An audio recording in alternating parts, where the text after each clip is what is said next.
Welcome, everybody, to Monday Night Mayhem. What's up, chat? What's up, Kenobi? Kenobi. This is not Roller Rome, okay?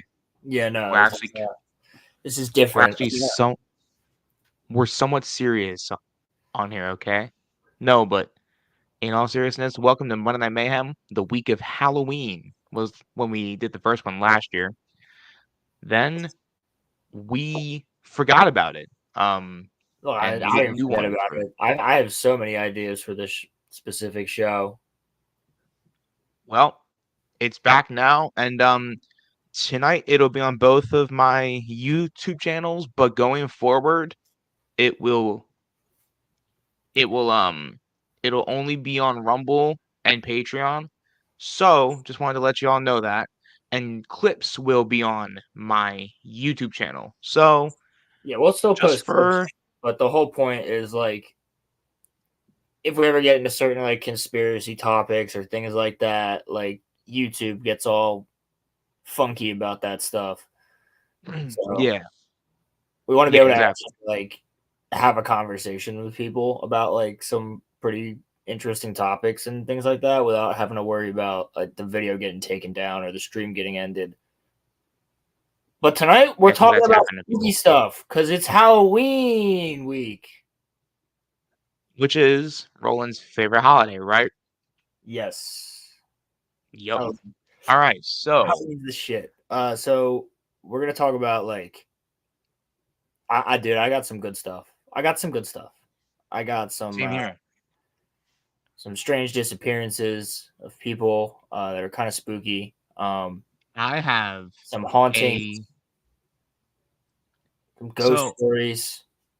so I kind of do you want to Which I just think we did ghost start stories for the off? very first one, but it's gonna Well, be no, a dude. little bit different this time because my ghost stories are gonna be a little. I got recordings of shit, things like that. Just some stuff to give you a little fright. Some things Well, that go bump in the night. Oh, what a bar! Would you look at that? Roland's dropping an album soon. No, but Yeah, it's coming out right after Roland, my YouTube channel gets made. Roland. So you asked me to find, I asked you to find. disappearance, I asked you to and find that as well, I but found. let's be clear here. I also asked you. Wait, what? I just saw Venom. To quote Martin Scorsese, "Absolute cinema." Oh, there we go. It is Hey, definitely a movie of our time. That's true, but hey, I must it is say, one of the movies of all as a time. fan of Venom, I love it, but as a film fan, I hate it. So that's how I feel with all three of those movies. It's just it is like I said, it's absolutely a movie of our time that But can't be disputed. you asked me to find. I also asked you to find ghost stories that did not pertain to you. Okay. Well, you know what, bro?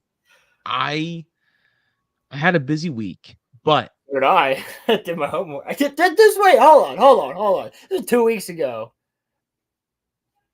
I forgot it was 2 weeks ago. I said you got 2 weeks. I literally have the text message. I said you have 2 weeks. Find some spooky shit. Okay, well, I found some spooky stuff, but also Shinobi, we're not talk. This is not Rolo Rome, okay? But yes, they Save are. this for Rolo Rome. But yes, they are. But yes, to answer your Anyway, question, though, they are. so I found something, Roland, that will make up for me not finding a ghost story. Have you ever heard of the disappearance I swear to of God. Brian Schaefer? Yeah, yes, I believe I have. Well, do you want to just, get into that now or Yeah. all right, so this is from our very trusty source of Reddit, but this is actually something that happened here. So, Brian Schaefer, a man who disappeared after entering a bar in Columbus, Ohio in April of 2006.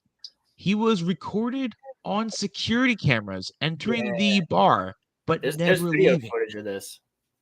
He's still missing to this day. That is some scary stuff. How can a guy be missing if he never left that bar? There's multiple ways, but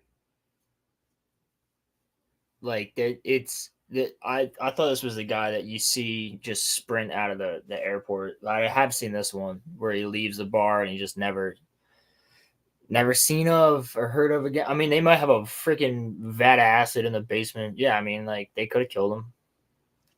See, I'm going more so with disappearances that make no sense for it to be a person, like a human causing it. Hmm. Like What do you got then? well, is that all you got for Brian Schaefer? Well, yeah. Okay, so I just have some odd ones. So there was actually three that happened around the same time. I couldn't find the article on the other one. They happened around the same area in Same Idaho. area? Yes, in Idaho. All around the same time of the year. Different years, but around the time So, between September and like late October. is there any correlation to any of these disappearances, or is All it in the just same like all in the same woods. the same woods? Okay. Yes. Yes. Hold on. This thing's That's kind of spooky. close the ads. So I got the strange disappearance of Connie Johnson from Big Fog Mountain, and they all happened within like a fuck. I forget how many miles of Big Fog Mountain. But to sum up the other one, I forget the gentleman's name, so that's my fault. But he was a hunter who was also a retired police captain or chief from Boston or around the Massachusetts area. I believe it was Boston. And he was a very experienced hunter who spent a lot of time. Actually, I'll take this down for now. He spent a lot of time like out in the woods by himself. He'd always bring a satellite phone. He would always, he had his rifle. He's been hunting for years. He was an elk hunter. Right. Which, if you look into more of these strange disappearances, a lot of elk hunters are the ones that disappear, which I find interesting. You think that there's a reason for it? I have no idea, but elk hunting is you usually just can't go into the woods and just find an elk. So I mean, you got to go pretty far in, usually camping. So this gentleman, I dude, I swear to God,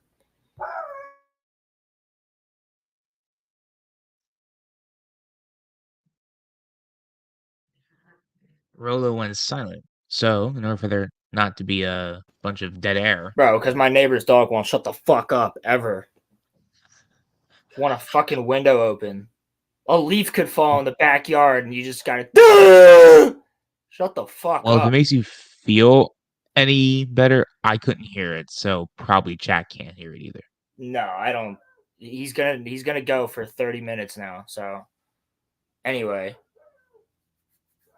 so this gentleman was out hunting in the area of Big Fog Mountain in Idaho, and there was people that knew he was there, and he was in contact. He had a handler basically, right? Like he had somebody that he could call on the sat phone and he would check in with because he was Right. supposed to be out there for like a week, and he set up camp.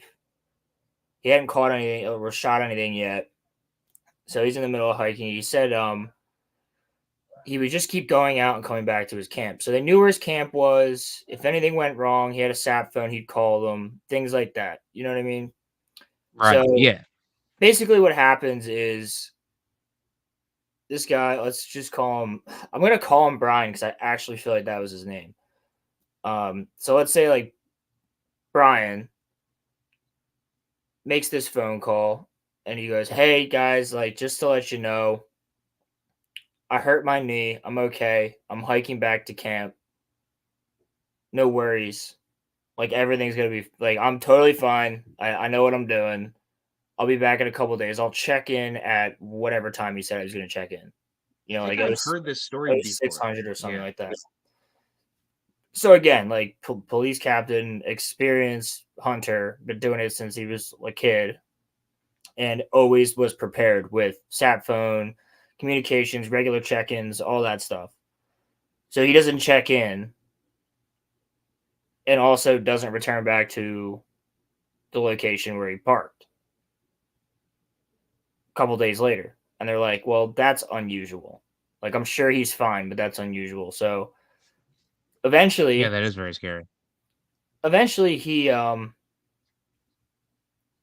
does they're getting his handler's like, all right, like sat phone is not he's not answering. That's not like him. We got to send out people to look. So they go looking. They find his campsite completely intact. Um, Intact. completely So completely intact. so there was no evidence of any like foul play or like Nothing. nothing. Nothing at all. Also, he's like in the middle of bumblefuck, like in the woods. So sorry, before you continue, is there no possible way that a bear could have like gotten him or something? I mean, there's that possibility, but you'd think that you would find some sort of a struggle. You'd find some sort of something, and also here's the kicker: his rifle was there, Oh, okay. so there's no reason that if it was a bear, he would have left without his rifle. Okay, that makes more sense. Yeah. That's the All thing. right. So his rifle was there, and as well as the sat phone, all of his food was intact, all of his gear was intact. There was like a bear. If a bear came and attacked your campsite, it would rip the tent to get into the tent. You know what I'm saying? Yeah. And he had no reason to travel off trail. And they searched the surrounding area, and there was no sign of him leaving. There was no like blood, no ripped clothes, no footprints, no nothing. So he's actually gone for so long, and they couldn't find him in this like whatever square miles they were searching, that the Boston Police Department actually sent people to go and find him What? From Massachusetts. They sent to help in the search. I believe this happened What? in the 80s. So that's the first one. Wow. That's the first one that happened in this area. The second one is Connie here.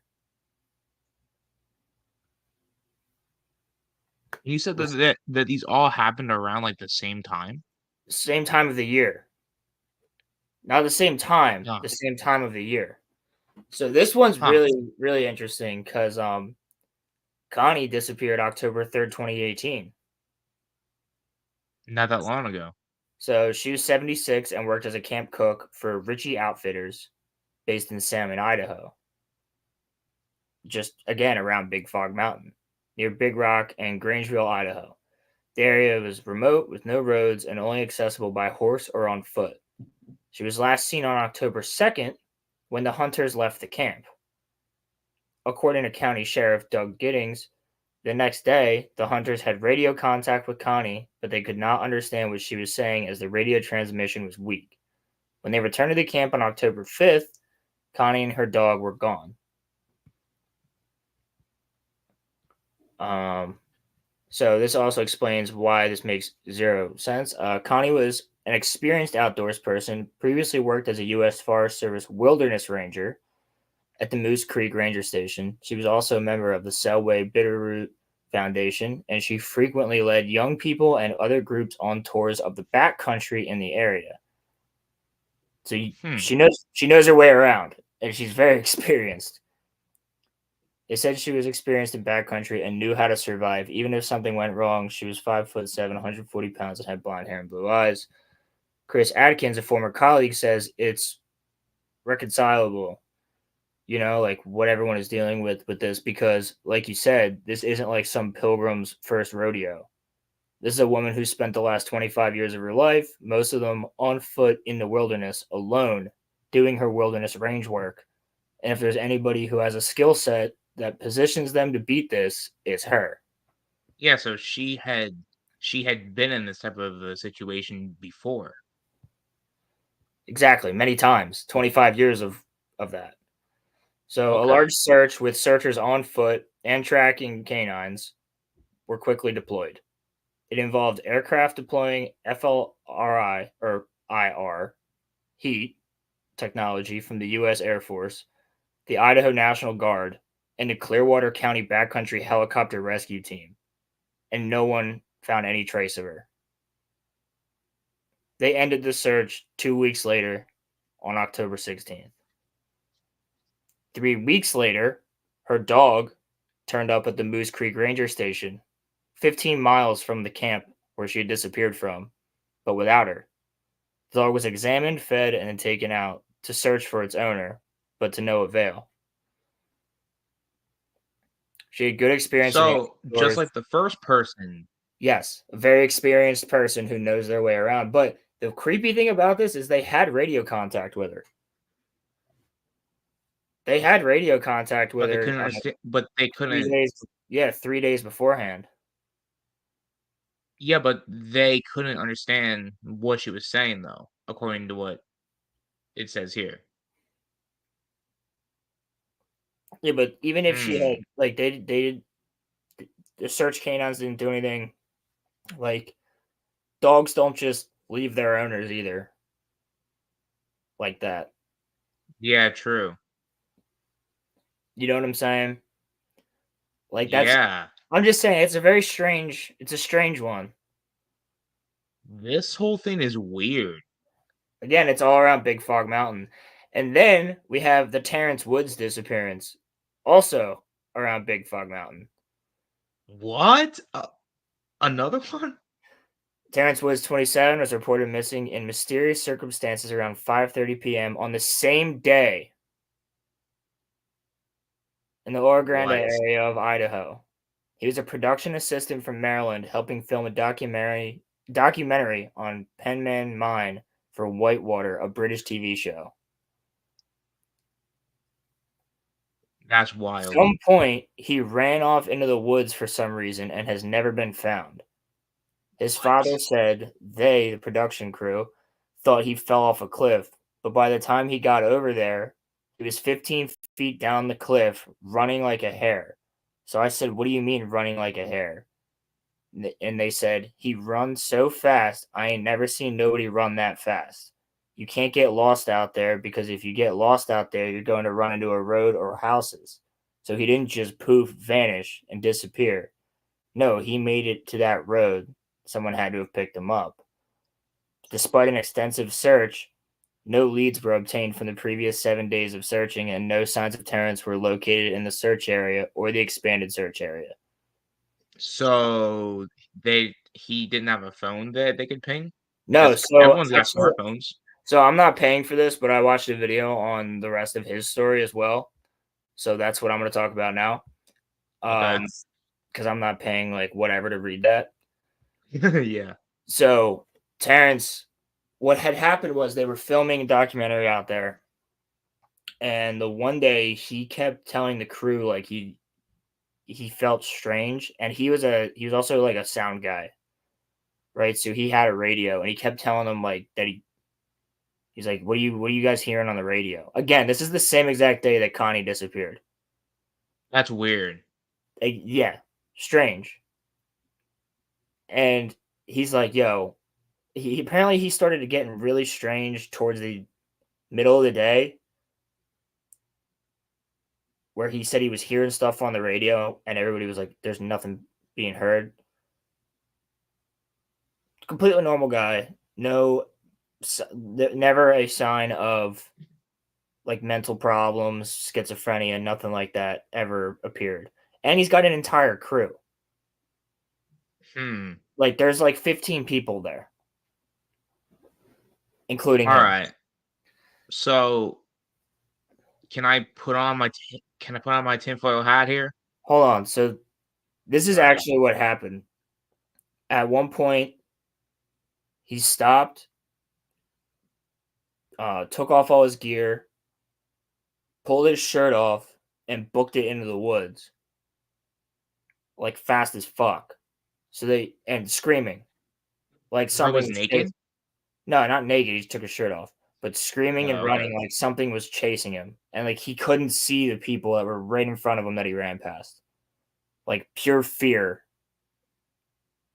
And he just ran, and they followed him, and they made it to a cliff that they couldn't get down.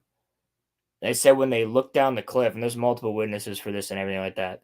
And they said when they looked down the cliff, he was already down there by the time they weren't that far behind him because like your friend just goes booking it off into the woods, freaking out. You're gonna run after him. Yeah. They didn't wait. So they look down and he's already down the cliff, booking it Wild. into the forest.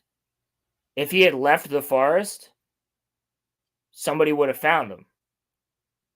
If he had stayed in the forest, somebody would have found him. No, Okay. he hit the other tree line and was gone. Okay. Can I put on my tinfoil hat here? If you're gonna say that they killed him, No. there was No. a search. So Nope. Nope. I'm not going to. I'm gonna say something a whole lot crazier, actually. They stumbled upon some sort of like a dimensional portal or something. Skinwalker Because, Ranch. well, dude, You think there's 3 another location like that around Big Fog, and that's why there's like these experienced ass people disappearing? well, See, but this is Monday it's Night not Mayhem. even This is what I like to get into. I like to bring up these topics so we can speculate the nut shit. it's it's it's not even Roland. It's not even the fact that they are experienced. That's not what makes me think my theory. It's the fact that they all disappeared without traces. You know what I mean? And here's the weird thing about the Connie thing is like the dog just showed up 15 miles away. Yeah. Yeah.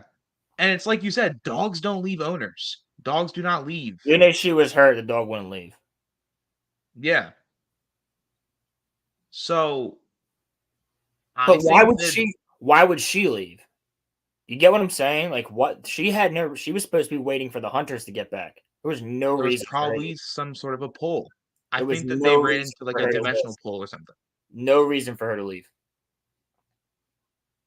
I think that they ran into like a dimensional pull. So what caused Some sort this of normal guy to suddenly lose his mind and just book it off into the woods and somehow make it down that fucking cliff and just keep running like he was being chased by something that no one else I could mean, see? like, you know, adrenaline will do that for for you though too. Adrenaline, you can But to go down a like, cliff that they thought he fell down and died, and they look down there and he's still running, like that's crazy. I mean, that's more than just like I really don't want. That's a Actually, lot of no. adrenaline, brother. Well, this is the show that we can speculate on freely. Possession?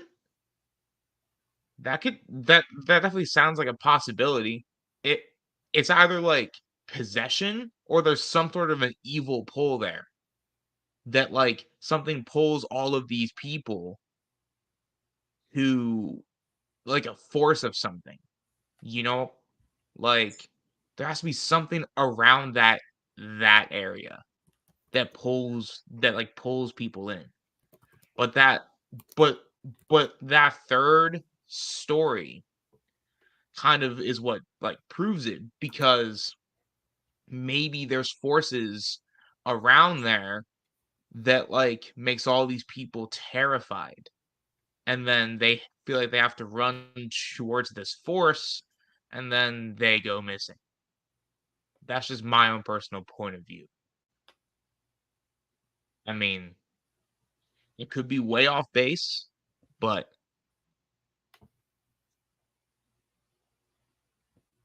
Now, don't get me wrong. Hamilton's got a great point. It's not easy to like find people in those woods, but when you're using canines, when you're using helicopters, when you get the National Guard out there, and 2 people disappeared on the same day in the same forest. And also, he was just in a different location of the forest that was closer to people than she was. First of all, that's weird. That's weird as fuck. I won't be mad if you disagree with my theory, but do you think that my theory has any plausibility or no? I've watched I've heard some craziest shit, so I can't. I've seen some crazy shit myself, so yeah, sure. Yeah. I can't corroborate nor deny it. What do you think though? You think it was a serial killer or something? No, I don't think a very good serial killer. Well, how would a very good serial killer get a guy that's in a group of 15 people or maybe 10 people to a whole film crew, basically? How would he get one guy of an entire film crew to freak the fuck out, start screaming, take his shirt off, book it into the woods, end up down it he was mad, he ran like a fucking he was possessed. That guy saw something. He had to have. That's what I'm saying. Yeah. Is your theory like a skinwalker or something? You think that might be what it is? No, not necessarily. My theory is just that it has to do. It could be a magnetic anomaly. It could be, like you said, like a dimensional rift. It could be. Would a dimensional rift though drive someone crazy in that way? Who the fuck knows? True.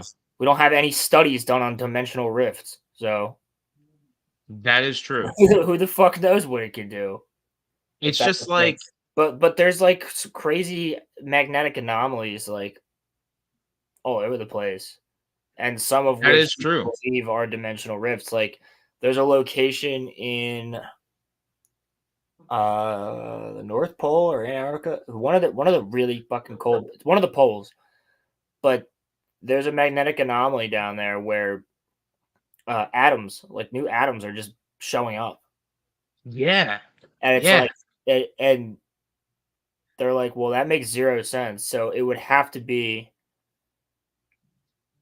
Yeah, that exactly. Got a great point here. That's a rift in space-time would theoretically have some insane effects on the water around it. They believe that one of the theories for this location where new protons and neutrons and electrons are just showing up out of this one area, it's almost like they're just being spewed out like a geyser. They think that they think that is a low or some sort of dimensional something. You think we talked matter is not created or destroyed, it's just recycled. When we had a paranormal themed Rolo Romecast before we did Monday Night Mayhem, we had we had a topic, or we had a conversation about one of those poles, or it might have been Antarctica something, but you told me about the new atoms. And the thing that I brought up then, and I think you agreed with me, but this almost 2 years later though, and I'm curious to hear if you still feel the same way. Do you think that area, I don't need a definite yes or no here, but do you think that could possibly be leading into some sort of an alternate dimension or something? Yep. I think anything's possible when it comes to something like that. Matter's not created or destroyed. It's just existing. Yeah. Cause I mean, atoms don't just pop up out of nowhere, right? Well, I guess yeah, like Crimson's correct. Like it's, but they're recreated. There's only a set like form of like matter, right? Like so, yes, he's correct. Matter is created and destroyed. I get what you're saying, but like there's a finite like set amount of energy in existence.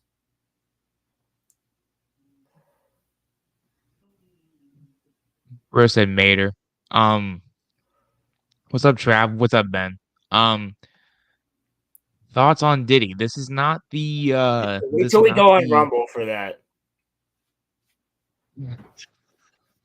We can't say that here, Yeah, but I can't get away with that on YouTube. yeah, but wild.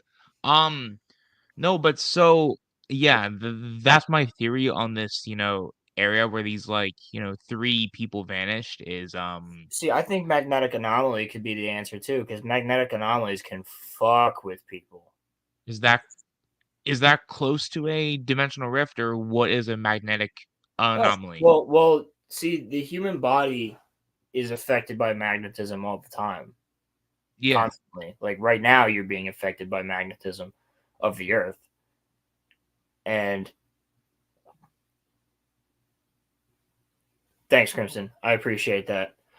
But my whole thing with magnetic anomalies is like some people get headaches around them. Like there's some people get nauseous. Right. Some people have trouble seeing. Some people have trouble hearing. Some people lose their sense of smell. Some people get a taste in their mouth that's very metallic that they can't get rid of for days. So things like that. And yeah, some people have like crazy ass fucking dreams. But things like that, So like is it just something that triggers in your body? Is that well, because it's fucking with the iron and like, well, not the iron, but whatever, like all the different things in your body that are considered metals. Like not the iron specifically, but like for in layman's terms, it fucks with your iron. You get what so it's a magnet, basically. so like the reason that magnetic anomalies happen is because we live on a planet that like has like a lot of gravity, or Like, is that not it? like well, magnetism shifts. There are there are people who have That's true. issues with watches Yeah. not keeping the right time due to how watch batteries interact with their bodies. Yeah, true. Exactly. That's a perfect example right there. So imagine that amplified, what that could do to somebody. However, that doesn't explain why the bodies aren't found. Yeah, that's like the only thing. Like your Well, I'm theory saying that a is magnetic very, very anomaly. plausible. I'm saying that a It, magnetic anomaly could cause a dimensional rift. hmm. All right, Crimson. I'm sorry. I'm not very wise. I'm sorry. No, but This man thought fish weren't animals. Okay. you know what, bro? Listen, okay. You expect him to We're understand magnetism? bro. We're letting that slide. All right, chill. I'm never gonna let that Anyway, slide. anyway. So, uh, hey yo, pause. But uh, okay, Trav. All right then. That's good. All right It's then. really ripped off them draws. So so both you and me know about like, dimensional rifts, have but you also said that there hasn't been any like official Well, cases of it, yeah, right? there's no solid proof, but I mean, like, not to bring it away from like the more spooky stuff, but to bring it more towards like UFOs for a minute. Like, people think that's what they use. Like, they use some sort of like dimension shifting or gravitational magnetic shifting tech. That's how they're able to go from, you know, the South Sea all the way up to freaking the North Pole in like 30 seconds, because they're not actually Yeah. moving that fast. They're pulling themselves there. What? But Dude, in order to that you never heard that? They're not because if there's anything living inside there, it would have to have some sort of different type of magnetism or a different, not dimension, but different form of atom. Like you you can't be like, if I'm in a car going 90 miles an hour and I make a 90-degree turn, I'm gonna splatter. I'm just gonna explode. huh. Like, or 100 miles an hour, whatever. Like I, my body, like, you know, when you stop your car going 30 miles an hour and you jolt a little bit, like imagine yeah. that car turning right instantaneously. Bruh. So in order for them to be able to make these maneuvers, they have to be fucking with some form of magnetism that's not only outside the ship but inside the craft as well. Two different They're forms. like cutting against the earth. They would have to be. Well, yeah, but they're also like, something like that is also moving. They're moving faster than Mach speed. So if they're moving faster than like Mach speed to be able to get up there in that time period of 30 seconds, and you clock them down by Florida, and 30 seconds later you're clocking them up by like Greenland. Yeah. That that is that is crazy. Like that's a wild speed to be traveling at. So And we've seen them on footage, military footage, make 90-degree turns and just disappear. yeah. So there, I believe that they do use both magnetic technology as well as dimensional technology.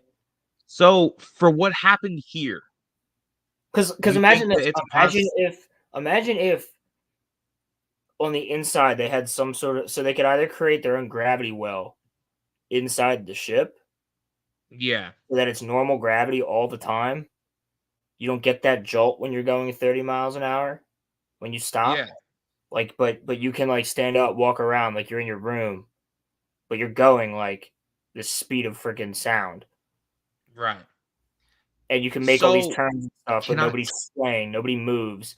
So you would need, the outside of it would have to have some sort of magnetic pull, like that. They're not moving that fast, literally. They're pulling themselves to a location that fast. And as so they do that, there needs to be another form of like a magnetic gravity well inside of that ship, also coupled with, in my opinion, I'm no fucking scientist. Well, not that type of scientist. I'm a scientist, but not that type of scientist. Um, they would require. Keep in mind, I'm retarded when it comes to like astrophysics and shit. you are not. You're smart. Pilgrim, costumes are for the Roller Roamcast. I'm wearing my costume on the Roller Roamcast, but that is a good point. No costumes. Yeah, I get it. But I'm wearing my costume for the Roller Roamcast. So if the inside is a gravity well, right, and the outside is using a form of gravitational technology to pull themselves in certain directions, then the inside is sitting on a normal gravity like state. Just like I can get up and walk around my room right now, same exact thing. However, with the speed that they're going at, in order to function, right, and be able to, press your buttons or whatever, or think, Yeah. because some people Yeah. say they say that there's no buttons inside these things. It's just like they think and things happen, right? But even still, in order for something to think that quickly, to just make a 90-degree turn that fast when you're going Mach speed, like that's an insane amount of brain power, which I'm sure they have.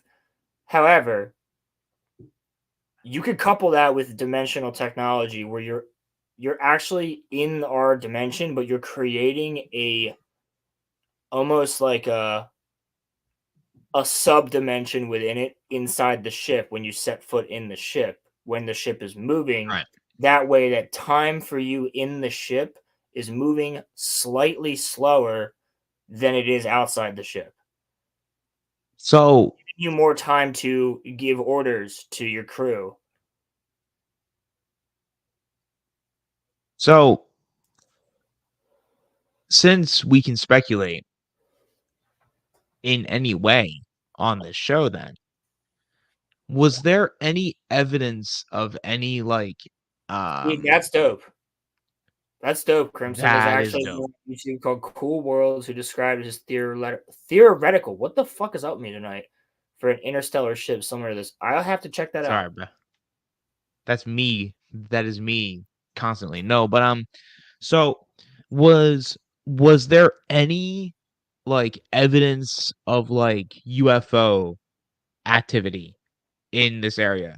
Kind of like Nope. how No, there was no in the evidence of area, UFO technology. There was no evidence of foul play, and there was no evidence of like animals or any of that. Like if an animal would leave the body, an animal would pick it clean at least, but you'd find bones. If they were doing a search area and they found human bones, they would take those bones back, get them analyzed, and be like, "Oh, this person's DNA is in it. That's this person." right? So you don't think that they were They poof and they abducted? were gone. These people You don't literally just went and they were gone. so It's like then I may just like clap my hands and they just disappeared, cease to exist. No now clothing, no cloth, that's no crazy. like ripped up clothing, no cloth. Like an animal's not gonna take a human body with pure like if you find a dead person from an animal killing it, you're not gonna find like their suit and fucking tie looking perfectly clean, just sitting. You know what I mean? So there's Yeah. no like it's gonna be ripped up. It's gonna be ripped Muffler up. tape says magnetic anomalies could affect perception, so it would be a literal thing of you can't trust your eyes. Well, Ex- that would fit Exactly. with That's it that with would fit Terrans, but that doesn't necessarily but that could also explain why the woman Connie, who is always on the radio talking to hunters, they couldn't hear her because she was muffled. A magnetic anomaly. maybe this area causes those. Maybe that's Well, possible. so does Skinwalker Ranch in Utah. Skinwalker Ranch causes I magnetic didn't know that. anomalies. Yeah, and Huh. atoms appear and disappear. They have like footage of it, like on like a scale where you Right. can like they're like testing the fucking atoms and shit. It's hard to explain, but you can see them. You can see them through a computer screen, like it shows you the atoms and whatnot, and some of them just disappear and appear like another location. And people, that's where people the most amounts of people that are getting headaches and things like that. Yeah, yo, look at this, Crimson. Everyone's chilling here tonight. See, Roman, see what I told you? See, I told you. Everybody would be hanging out here. All right. Okay. Okay. I was only gonna go live on my second channel because I wanted to have more growth over there, but this is the main channel. You were Yo, you were right, Roland. You're right about I'm sorry, dude. The way you 98.9% just of the said time. So the way you just said this is the main channel, you sounded like Burger King foot lettuce. You're like, this is the Burger King foot lettuce. and By you're the like, way, this is the main channel. before we Yo, should we before just talk we like him for the continue, I'll what talk like happened to Chills? him. Chill's top 5. Yeah, dude, I missed that. He would like upload that weekly. Like he would upload his like top fives like every Friday? All right, when we go through our ghost stories, I'll just talk like him. Have you guys ever heard? That Dude, was I who said that. Yo, Crimson, I that said was who that. Ronnie got it from. I said that Ronnie sounds like him when he does his videos, and I'm pretty sure Ronnie got it from him. Chill's voice is iconic. But What but would no, so in this you don't scenario? think that there's any way that these people could have been abducted by like Oh, I think aliens that's or totally nothing? possible because they literally just up and disappeared. But I think it's more plausible that they might have literally just ended up in another dimension, or got, So or even creepier. The magnetic anomaly caused a high pressure zone, and they just literally were condensed into atoms, like the fuckers in the submarine that went down to the Titanic and just poofed. wouldn't there have been some form of DNA found though? There would have been Not something if found, their right? atoms were like literally just. Well, that would cause a nuclear explosion if you split an atom. I'm not talking about splitting it. I'm talking about literally like like Connie's walking and her dog is chilling, but that doesn't explain why her dog is alive. Exactly, right. Because wouldn't the dog have been The dog was impacted too? weird as well, yes.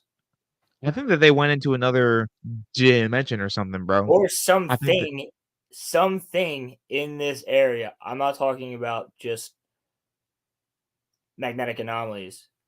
Something in this area, like not a skinwalker, nothing like that. Some entity was like, "I'm picking you. Your dog's cool." there's also the uh Havana syndrome where the Russians were possibly making diplomats sick with sound waves. All kinds of things Yep. are possible. I Yes. I've seen that before. There would have been gamma radiation. Exactly. The level of energy released from that kind of event would be easily discoverable. I agree. If you rip a If you rip molecular, a molecule apart, it releases energy. That's why shit gets hot when it burns. yeah, Okay. no, I'm not talking about So literally to that level. I'm talking about taking a human and atomizing them. these people would have had to have literally vanished into like thin air. That's the thing. That's the creepy thing about this. And also the hunter, his gun was there, all his shit was there, his boots were there. Like he just disappeared. Yeah. And he even said, Um, "Hey, I got a fucked up knee. I'm coming home early. I'm not staying here for a week and a half. I'm only gonna stay here for the next couple days, and if something shows up, I'll shoot it." Like, and he just never showed up. yeah, and these people just upped and vanished. So, but the thing is, right? They all left without traces. So maybe when like after Roland and I started talking about like what could have happened, maybe something was pulling them towards like the rift or something. I don't know. It's an interesting theory. I But I think think that so. These are all technically part of the missing 411, oh, okay. which I suggest everybody, if you're into this conversation, look into the missing 411. Some really interesting shit of disappearances of people that makes zero sense. Some of them have been found. Like there's one story that is absolutely horrific, not gruesomely, but like horrific mentally. There was a grandfather who was camping with his family. So I believe it was his son, his daughter, and their kids. And Right. he took the 3-year-old fishing, which was like right, or maybe it was his daughter and son, but he took the 3-year-old fishing, and it was literally right outside the camp. They said it was a like a couple minute walk.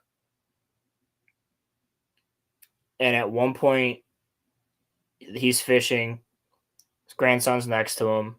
He catches a fish or whatever, or he's going to restring the line.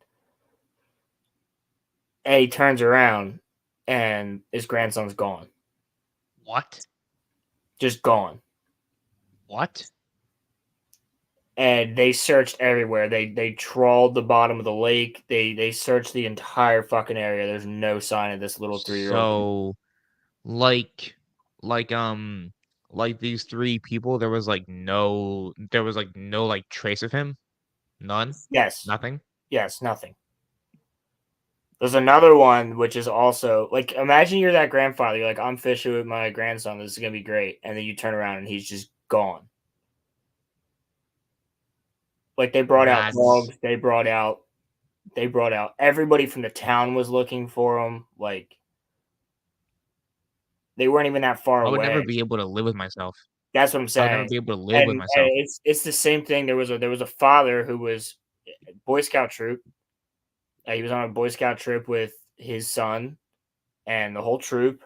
So you're thinking 40 people, probably 40, 50 people.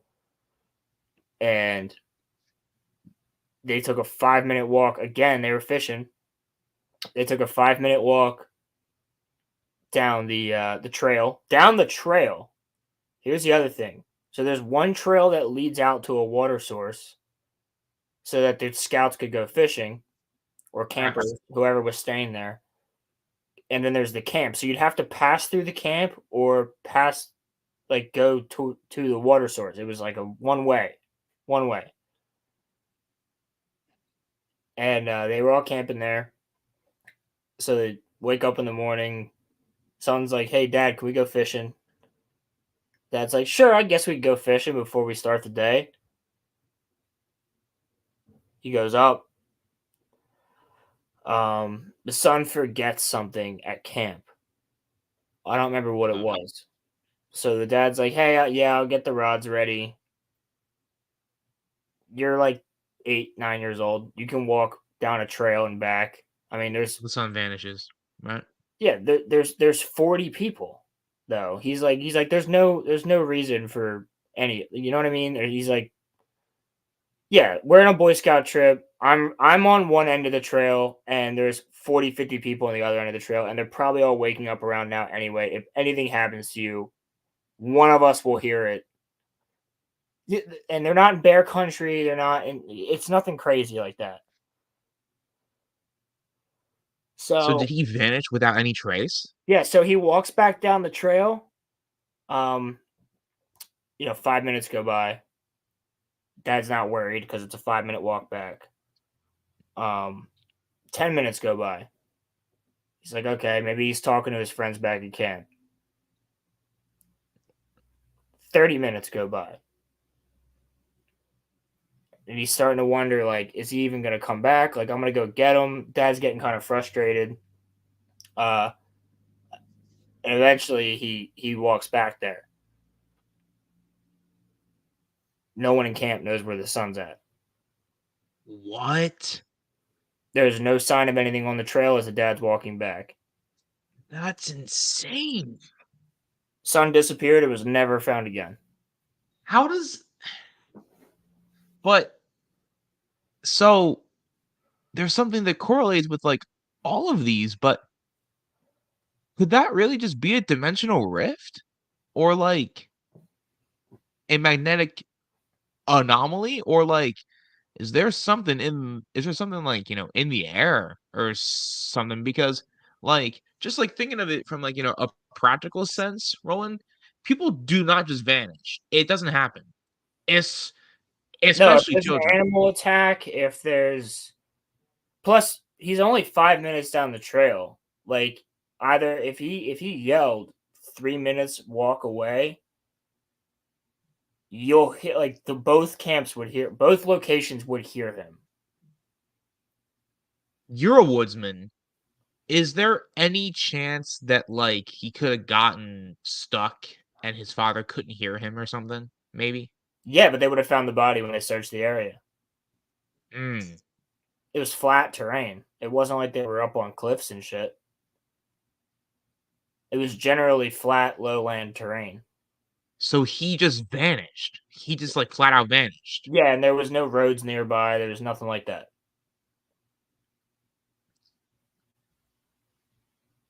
They found nothing. Nothing. What's your theory? It's just another weird disappearance, dude, of a vanishing person. Like, That might be what happened to Brian Schaefer. Dude might have just had a magnetic anomaly or but something. again, no, I feel like that still doesn't. I think it's different. The missing 411 all happens in the woods. Mm. And they all have similarities. A lot of them.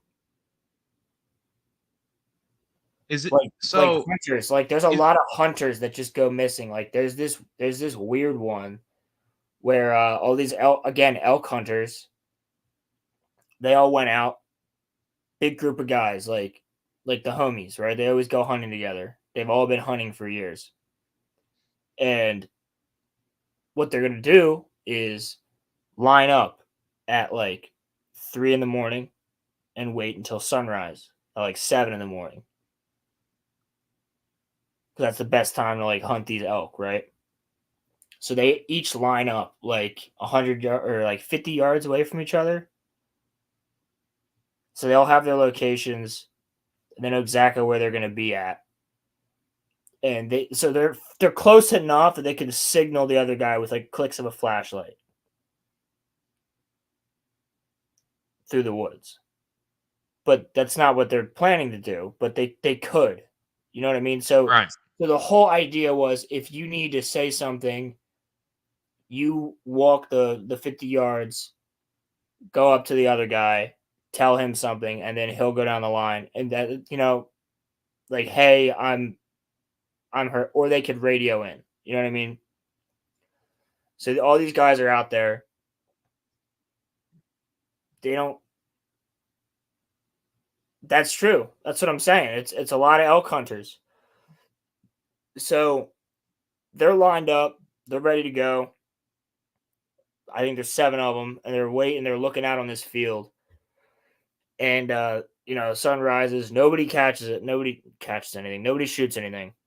Because if somebody shot something, they would likely all They would hear it, right? and they would all meet back up. So they're all like, for lack of a better term, like armed to the teeth. They're all wearing their gear. They're ready to go. The guy on the end never radios in with them, never walks up to anybody. He's just gone. Vanished without a trace, just like all of Just like the other other ones. He's just gone after those hours. Nobody had heard from him, but they were like, he's probably just really in his element. Like, he's fine. We've been hunting with him for years. Nope, dude's gone. Search the area. Nothing, not a trace of anything. They don't find his gun. They don't. These are all woods, right? Yeah. These are all like wood.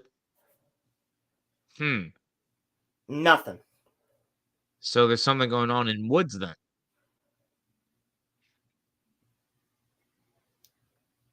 If a tree Maybe falls, there's like there's no one there to hear it. Doesn't make a sound.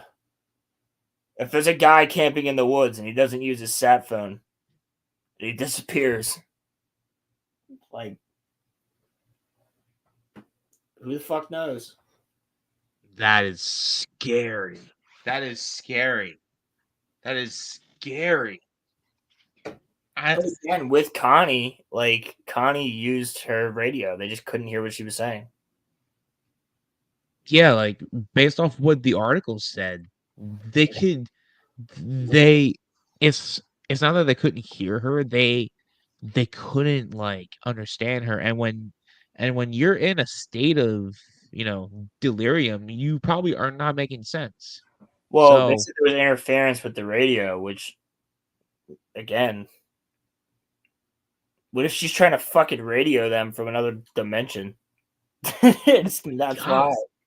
Like, that's why. Bro, Imagine that. Some upside down shit. But just like I said, playing like devil's advocate here, practicality.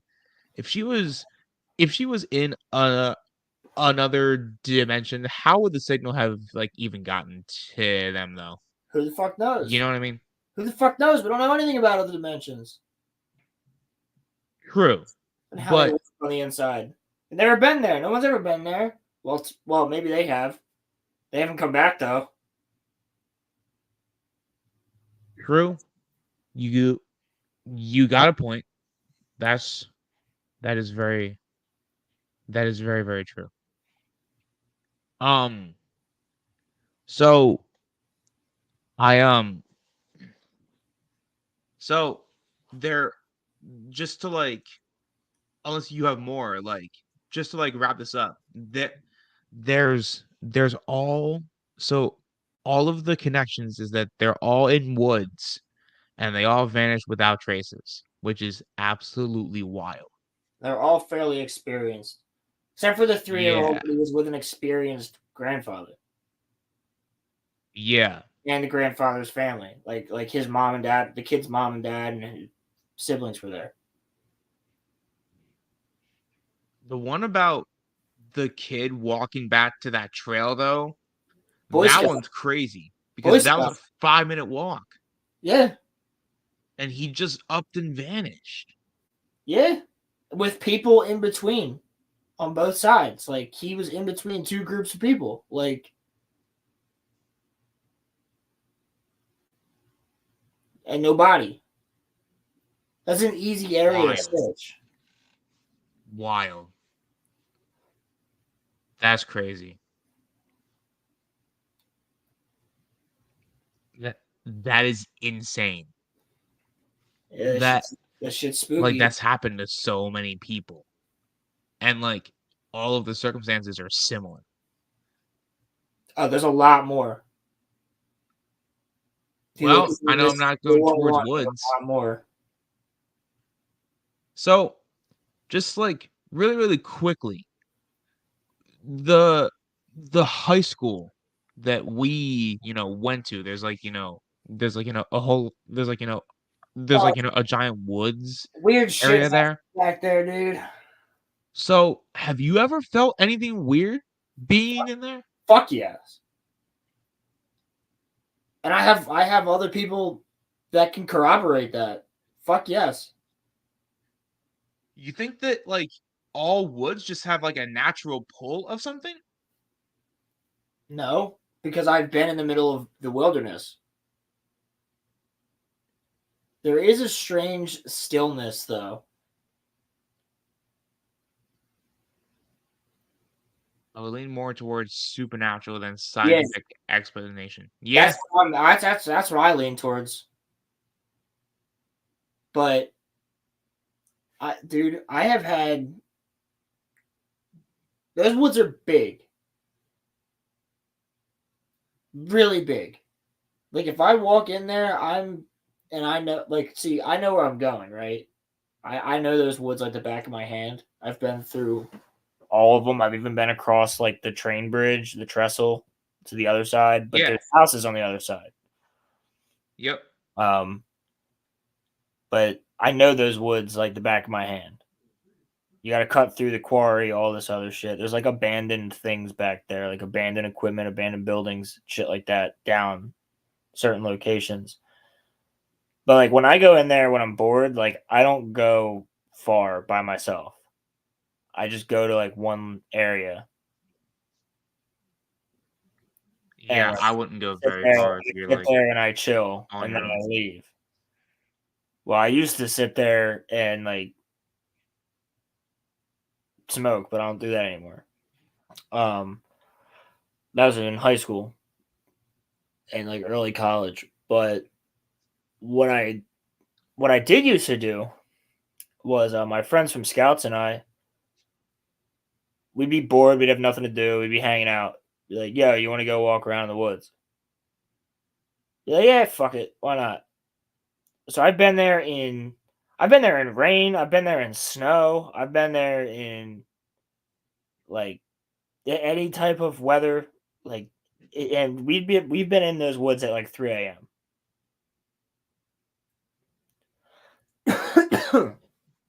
And I have a couple of people that can corroborate like some spooky shit that's happened there. There's been a couple times we've just booked it. At least, Didn't you hear something jump into the water once? yeah, Like, that was the creepiest thing. That was the creepiest thing because it didn't just jump into the water. That wasn't what scared us because there's a creek down at the bottom of this ravine.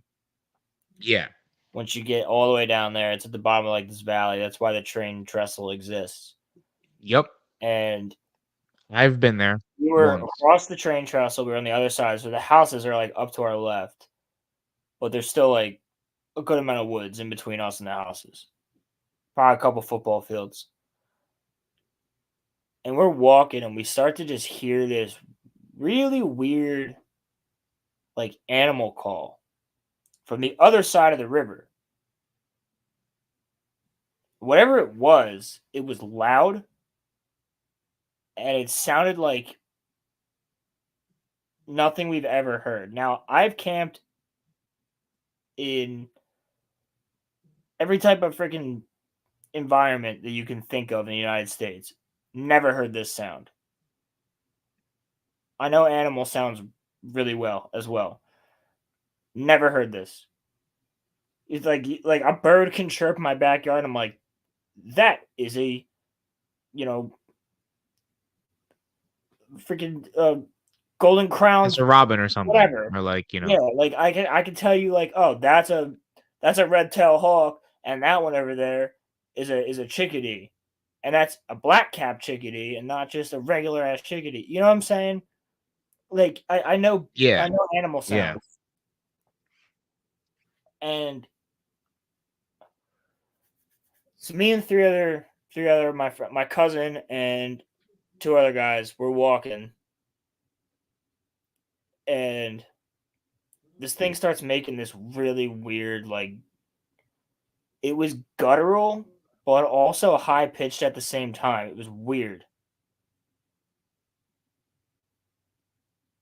Like it sounded like a drawn out version of like a donkey, like a hee haw, but Right. there was like a deep undertone to that, and it was more like hee haw. Like it was weird. It was fucking weird. You sure that you didn't run into like a drunk dude or something? Yes. We were stone cold sober, by the way, as well. And well, Crimson. That Crimson, actually could be Crimson, what that is. Crimson, let me finish, because this shit gets even creepier when I have that one story of my buddy who was in those same exact woods and what happened to him. I haven't heard this Yes, you story have. in a long time, so I Yes, you kind of have. like forget like You've heard the how story it then. ends. So, whew, so we're walking and we start hearing that, and all of us look at each other like, "What the fuck is that?" And my friend even makes the joke. He's like, "Yo, it's okay. We got numbers." Because that's what we'd always say. We're like, if we ever find some crazy shit in the woods, we got numbers. There's more of us than there is of whatever that is. You know what I mean? And we giggle, like we keep walking. And we hear it like directly across the water from us. So the creek is about like a quarter of a football field wide, Yeah. or probably about as wide People as used to go and swim in there. probably about as wide as a football field, right? Not as long, but as Mm, wide. yeah. I'm trying to think of the creek. Yeah. Yeah. So probably about as wide as a football field. And my cousin just starts answering it. He just starts making like his best interpretation of that sound to answer it, and it starts speeding up, right? So we're hearing it every couple minutes. Now we heard it, and it was directly across the water. By the way, on the side of the water that we have to go back to get back to our cars. And my cousin starts answering it. And it starts doing it faster. It's like, yeah, like quickly. And he's answering it, and we're like, yo, what the fuck are you doing? Like, we don't know what the fuck this thing is. And he's like, I don't know. I didn't think it would answer. Splash! Like you threw like a fucking What? like you threw something huge in the water. Massive splash in the water. And then up the trail on the same side, like on our side, we heard it down the trail. On our side. What? On our side. What? And we were like, yo, it came over to say what's up. Like, we're getting the fuck out of here. So we turn around, we book it, we get up to the train trestle, we walk across that, we go back into the woods, 20-minute walk back to the fucking cars. The entire time we're walking through the fucking woods, everybody's quiet. We're like freaked the fuck out. Twigs are snapping. We hear shit bouncing off trees, like rocks are being thrown. Like shit's just fucking making sounds. The woods have now like come to fucking life at like 2:30 in the morning. Like everything is just making sounds around us, and we're like, what the fuck is going on? We get up, we finally get to like the edge of the woods, and we just hear this massive like crack. Like something just snapped like a big ass fucking log. And we're like, fuck that. And we just booked it across the field and went back to our cars, and we were like, yeah, fuck that. Whatever that is, fuck that. And I got 4 people Crazy, that'll Roland. corroborate that story. 100%. That's crazy, Roland. You know all 4 of them too. That's crazy, Roland. But that happened around the exact same time as our friend's story about those woods, and he was on the other side. Is that when he went? When he Is was that when he out, ran into the skinwalker? Yeah. Yeah, that's when he was out. That happened around the same time in the same woods? Yes. Roland, those woods are haunted or something, bro. But that's not the only creepy shit I've had happen in those woods. But that was the creepiest that I've had happen in those woods. And that used to be Native American land too. Like up until like the late 1800s was Native American shit still. Or like early 1800s, I should say. But they used to hang people there where our school is now built. They used to hang people. Yeah. They used to Crazy. they used to lynch people in those woods. Yep. Which is fucking nutty. But yeah. So well, our friend's story, I can go through it quickly. He's in the woods not long after that with his girlfriend and 2 friends.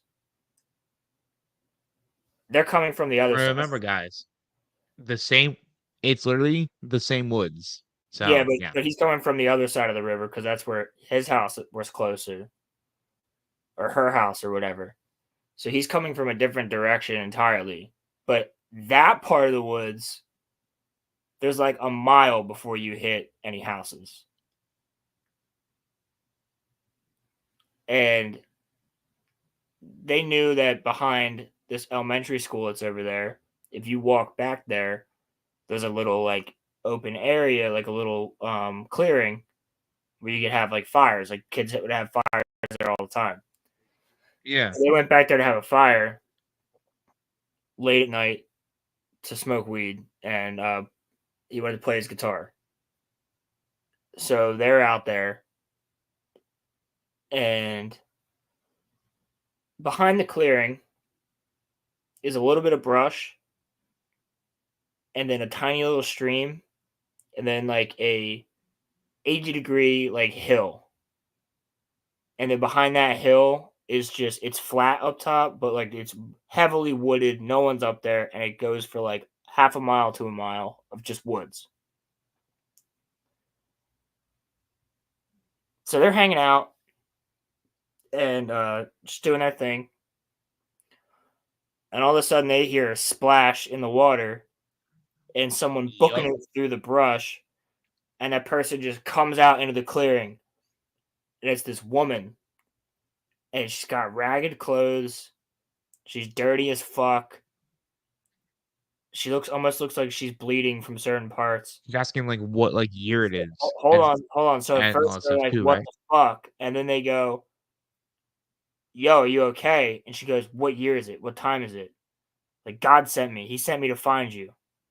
God told me you'd be here. Like, what time is it? And they're like, this woman's crazy. Like, what the fuck? Is she okay? Does she have a concussion? Like, she just would have had to have fallen down that hill and been going through the woods.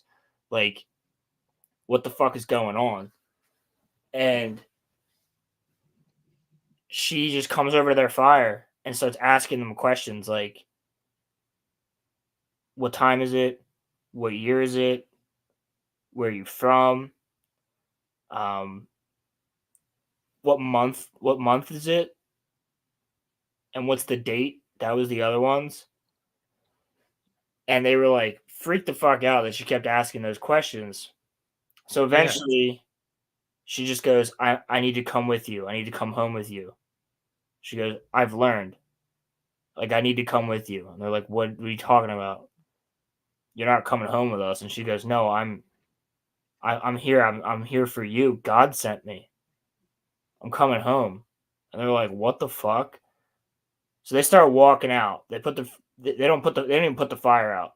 They just start walking. Because I wouldn't put the fire out with that fucking freak behind me. So they start walking, and they get like halfway down the trail, and she's just behind them the entire time, saying all the same things that she just said. And they look at each other and they're like, on three, like, we just book it. Don't stop, just fucking run until we get to our cars. So they start booking it, and she's hoofing it after them. Hoofing it fucking after them. Just like running at like fucking like fast as fuck. And so they're going pure adrenaline. Running as fast as they fucking can. And they hit the edge of the woods, they get past it, they're halfway across the field, and she stops mid-stride. Like, just And she's just stop. screaming, right? She stops and stands there at the edge of the woods. And she just starts fucking screaming like she can't leave the woods, like she's trapped in the woods. Like, she doesn't run after them. She stops at the end of the trail and just starts. They ran into a skinwalker, bro. Dude, they I ha said that, like, they teared up when they told me this fucking story. That my friend and his girlfriend, they were like freaked the fuck out. And it was like, he was like, dude, it was not a woman just screaming at the top of her lungs. It was guttural. Like, it sounded like it was like under the scream. Like, it sounded like two things were screaming at once. One with a really deep guttural voice, and the other with like a woman's voice. And it was just screaming and cursing at them and yelling all this fucking shit. And they just booked it to their cars and went home. insane, bro. They barely told anybody because they were like, bro, no one's gonna believe this. Never went back to that part of the woods. I don't You and go I there. should I go don't to go that there part of and the walk woods. at night by myself anymore. I don't even go there and walk at night with me and one other person anymore. That actually kind of killed it for like me and my friends. The shit that we heard, and that fucker followed us. If you're gonna go into the woods, you should go with like a giant group, you know? Well, it doesn't have to necessarily be a giant group. Just go with like. Be prepared. Like, if you're going on a hike by yourself, you go, hey, I'm going on a hike by myself. Let people know and say, I will be back by this time. If I'm not back by this time, something happened to me. Well, That's actually there what was they this tell you to do. That is what people say to do. If you're a there hiker, was this you let other people know you're going hiking. If you're a solo hiker, you say, "This is my trail. I'm going from here to here and here to here, and I'll be done. This is how many days it'll take me. I have a sat phone. Here's the number." Like all this other shit. I have a first aid kit. Like whatever. I I watch Slapped Ham, and he covered like a crazy disappearance of someone who he was known for you know exploring caves and Oh such. yeah, He had he had he had been exploring caves for like 20 some years, right? So I saw that he movie. It's said that he 127 would hours. be what? I said I saw that movie. 127 hours. Yeah. So so according to what Slapped Ham said, this Damn. this guy said that he would be back in 3 or 4 days, right? So so 3 or 4 days come up, and the people that were like gonna meet him, he didn't show. So these people get like professional people to go down into the cave to find him, to see if this guy's alive still, right? And Roland, someone found like like they couldn't explain it, but there was like some sort of an energy that was like, unexplainable in that cave. And when they tried to scan it or do like tests on it, it like like they're like sonar things cracked and broke. There was something in that cave, and they never ever found that. Then they never found that guy ever. So it's just crazy that people go and explore. You have a you have a really solid chance of actually just vanishing, because they never found dude ever. They they still have not found him since. And there have been multiple teams that have went into that exact cave, and they have said that they would find bones or something, but they found nothing. They found nothing. So that's crazy too. Like Sounds like a missing like 411 case. dude, except in caves. How many people are missing in caves too? You Yeah, know? Like that's it's like the same. Like that's totally possible. Like it's still the woods. yeah, true. Like you're So just gonna be like walking down the street and there's just a fucking cave. Like, yo, look at that. You're like house, house, house, cave, house, house, house. cave. I know one inside nutty putty cave. You know what, bro? You know what, man? Oh, they didn't get lost. He got lost in their eyes, though. Let's just get into the cryptids. Okay? All right, we can get into that, and then we'll end with a ghost story. Yes, sir.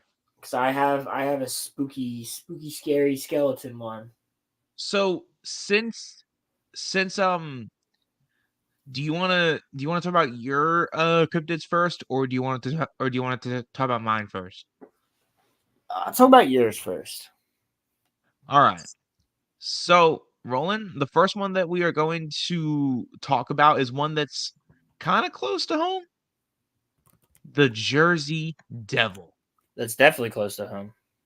Okay, so this is from newjersey.gov. The legend of the Jersey Devil.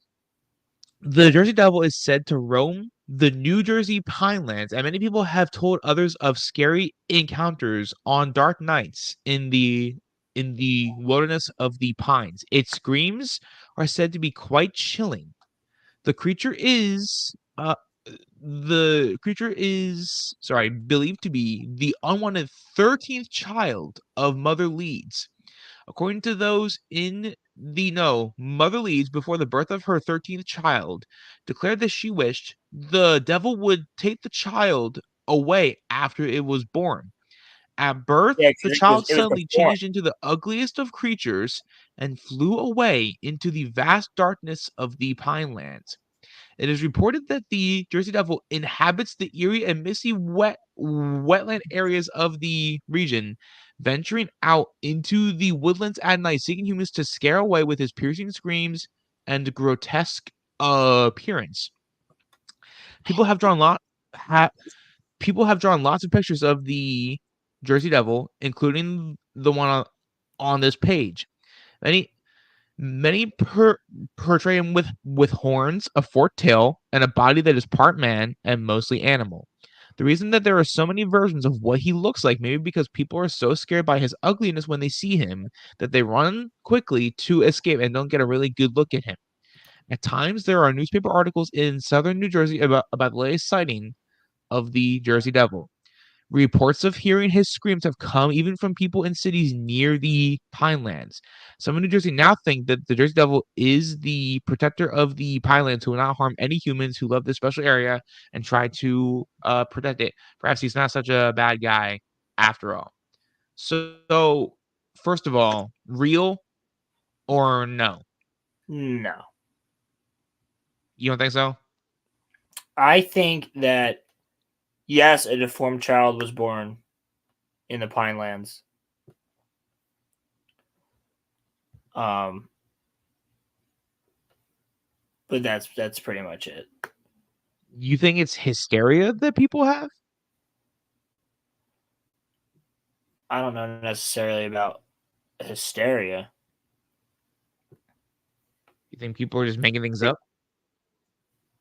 No, I think it just like as it passes through multiple people for different like you know what I'm saying, like it's like, oh, they had this deformed child, and then like some other guy goes, this woman gave birth to a deformed child that looked like inhuman, and then another guy's like, he heard it from this guy who knew this guy who knew this guy who knew this guy who knew this guy's brother who knew this guy who knew this guy who knew this guy who knew this guy whose best friend was his cousin in college.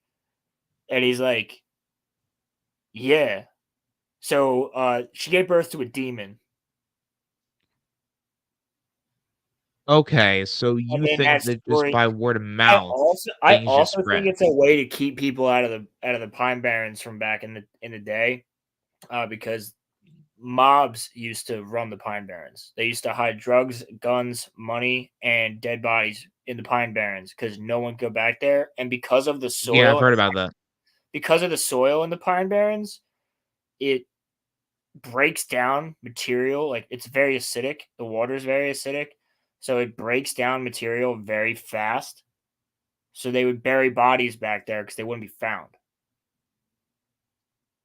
Crazy. So like the Atlantic City and like other Jersey mobs would like bring people back there. Now they could just use the Jersey Devil as a thing, and I think the sound wise could just be attributed to coyotes, wildcats. You know what I mean? Yeah, I get you. I don't. So, But however, there is like a church that's in the middle of the Pine Barrens that's abandoned, and like a cult ran it. Like that's a real thing that happened. There's also so the haunted highway of New Jersey. this next one is fascinating, and this one is my favorite one. He's my favorite of all of the cryptids slash urban legends. Mothman, baby. Yeah, Mothman's fucking So, cool. what? Mothman's cool, but he's kind of a dick. All right. In Mid-November 1966, in the small town of Point Pleasant, West Virginia, two young couples fled the local woods, claiming that they'd seen a terrifying creature.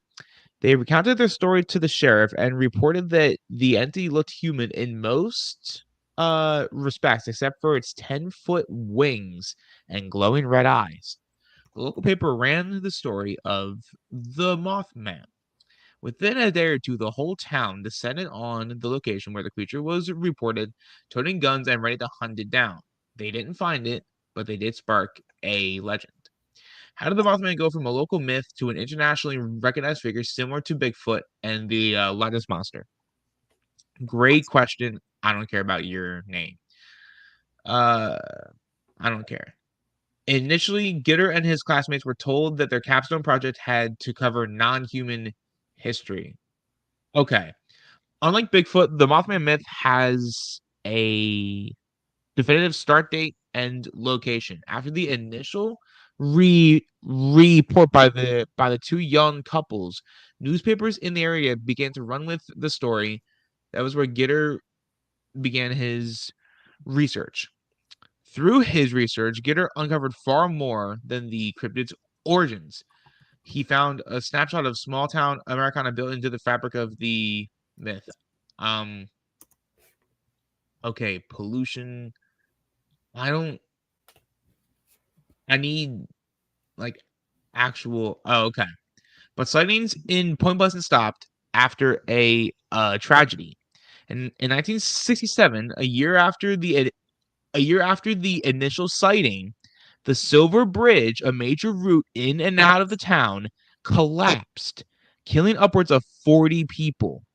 Afterward, people began to claim that they had seen the Mothman standing on the bridge the day before, possibly as an omen of the disaster to come. Even so, the town has embraced its legend. The annual Mothman Festival in Point Pleasant draws in more tourists than the town's actual population. It also boasts a Mothman museum, and a statue of the figure stands prominently downtown. The history of the urban legend was fascinating for Gifter to uncover, but also made him ponder myths beyond their history. To be clear, I don't think that the Mothman's real, but I do think that there was a combination of motivators for people who report these sightings. There are people who saw something and it's unclear what they saw. I'm sure that there are people who report seeing these things for the um for the attention, and then there are people in between. I wouldn't be surprised if one of the motivators for the spread and incubation of this myth is the small town. Okay, so that is the origin of Mothman. So I have kind of always believed that, like, there might be a Mothman, but what do you think? Do you think that there is a Mothman or no? I think if anything, the Mothman's an alien or an interdimensional being. Yeah, like you were saying, because we were talking on the phone about this. So you're not dismissing that there is like some sort of a Mothman outright? No.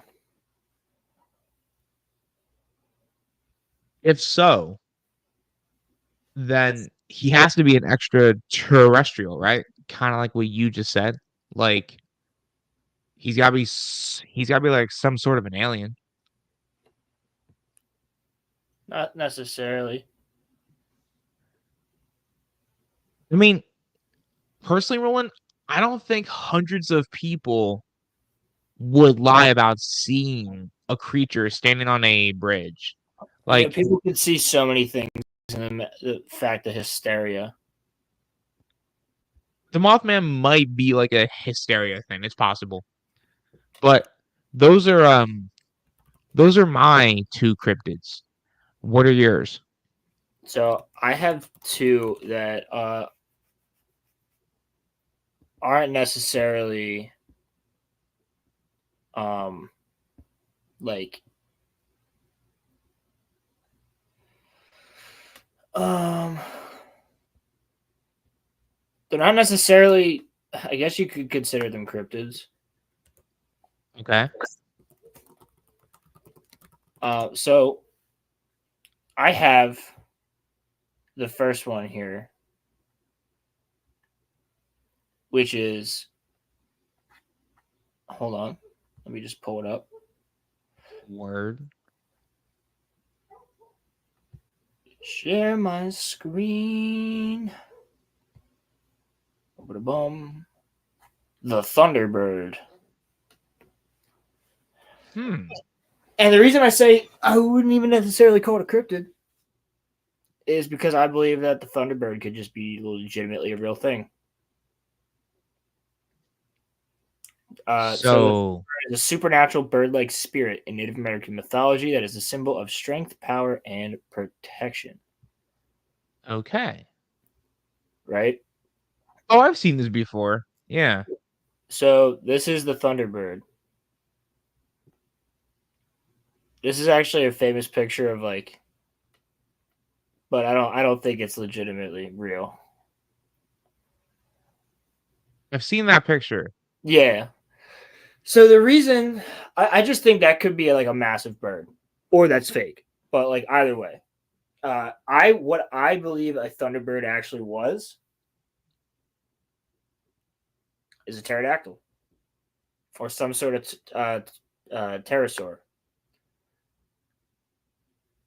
Because when there is a massive extinction like event, what usually survives those are aquatic animals and those that can fly.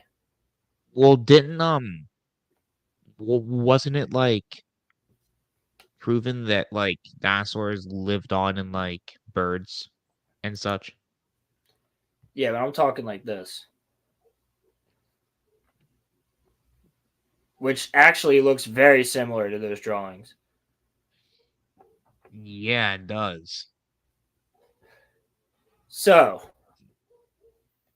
I picked the Thunderbird / pterodactyl because there is a couple interesting stories Oh, about them actually being alive. Not necessarily now, but that they were. So Native Americans would worship, like, not worship, but believe this giant bird was a spirit. And these giant birds could destroy their towns. They could pick people up, take them away. Their wing flaps could, like, destroy teepees and knock people down, which, yeah, these things are huge. It's believable, especially if it was a Quetzalcoatl, which is this guy, the biggest flying animal to ever exist. massive. And there's also Terror Bird. A Terror Bird is also one. So, like, boop, boop. Let me find that picture. That's compared to a human being.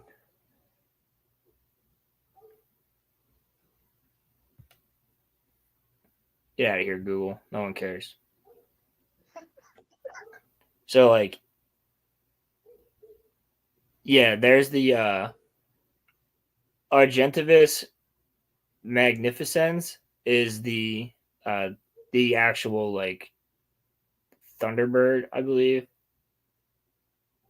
which is like the biggest eagle. It was like the something eagle, but it literally would like pick up early man and take them away. Quetzalcoatl is a reptile, but that's where birds, came from. But Quetzalcoatl is freaking huge. Those birds are those birds are huge. Oh, hold on. It's not even. What are they, like 30 feet tall or something? Hold on. Share this tab instead. There you go. Holy shit. That's easier. So I personally think that with like all these tribes that have talked about these things existing and these things being this big and actually like picking people up, killing people, destroying small towns. Well, you wouldn't even call them a town at that point, but the natives feared it. And when there's again, like when there's a massive extinction level event, birds always survive and aquatic animals always survive. So what's interesting about this is there was a story of an Arizona or Nevada Native American tribe, and they actually killed, like they had a skull of a pterodactyl, I believe. Now this was in the 1800s, so this was a long time ago, and it was like way back when that it actually happened because it was passed down to their leaders, right? Right. Apparently, this massive bird was coming and it would like take their children and their wives and like carry them off and devour them. And eventually, like the natives got sick and tired of it, so they all went up there and they fucking killed it and took its head. And this was before fossils were discovered or anything like that, which we now know that skull they had is a pterodactyl. Wild. Now, again, in 1866, I want to say, or 1886, something like that. There's another story of a schoolyard in the South. I think it was North Texas.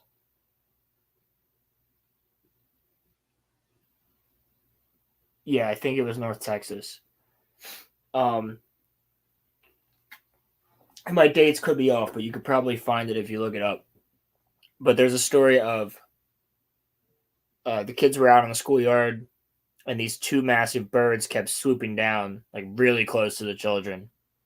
So the teachers were like freaking out. They got the kids inside. The birds were still circling like up above, and they described these birds as like reptilian, almost like dragons. They said, and the police actually got involved and shot at them, so they left. But in the police reports, they talk about them being reptilian in nature again before fossils were discovered. So they called them like little dragons or something. They said these massive birds were pretty aggressive and that they were trying to like actually go down and like hurt the children. And then going forward, I just think it's really interesting because I don't see why they would ever die. Like they could easily just pick up and move to a location that suits their needs. Like I don't see how they necessarily had to die out. I mean, they might not be there now, be around now, but I just think it's cool to think about. And there's like reports. That bird is fascinating. There's like reports of them existing before we knew what they were. So, is there anything about them now, or are they like gone now? Well, I mean, no one's heard about them, but doesn't necessarily mean in the far off reaches of the world that crazy shit doesn't exist.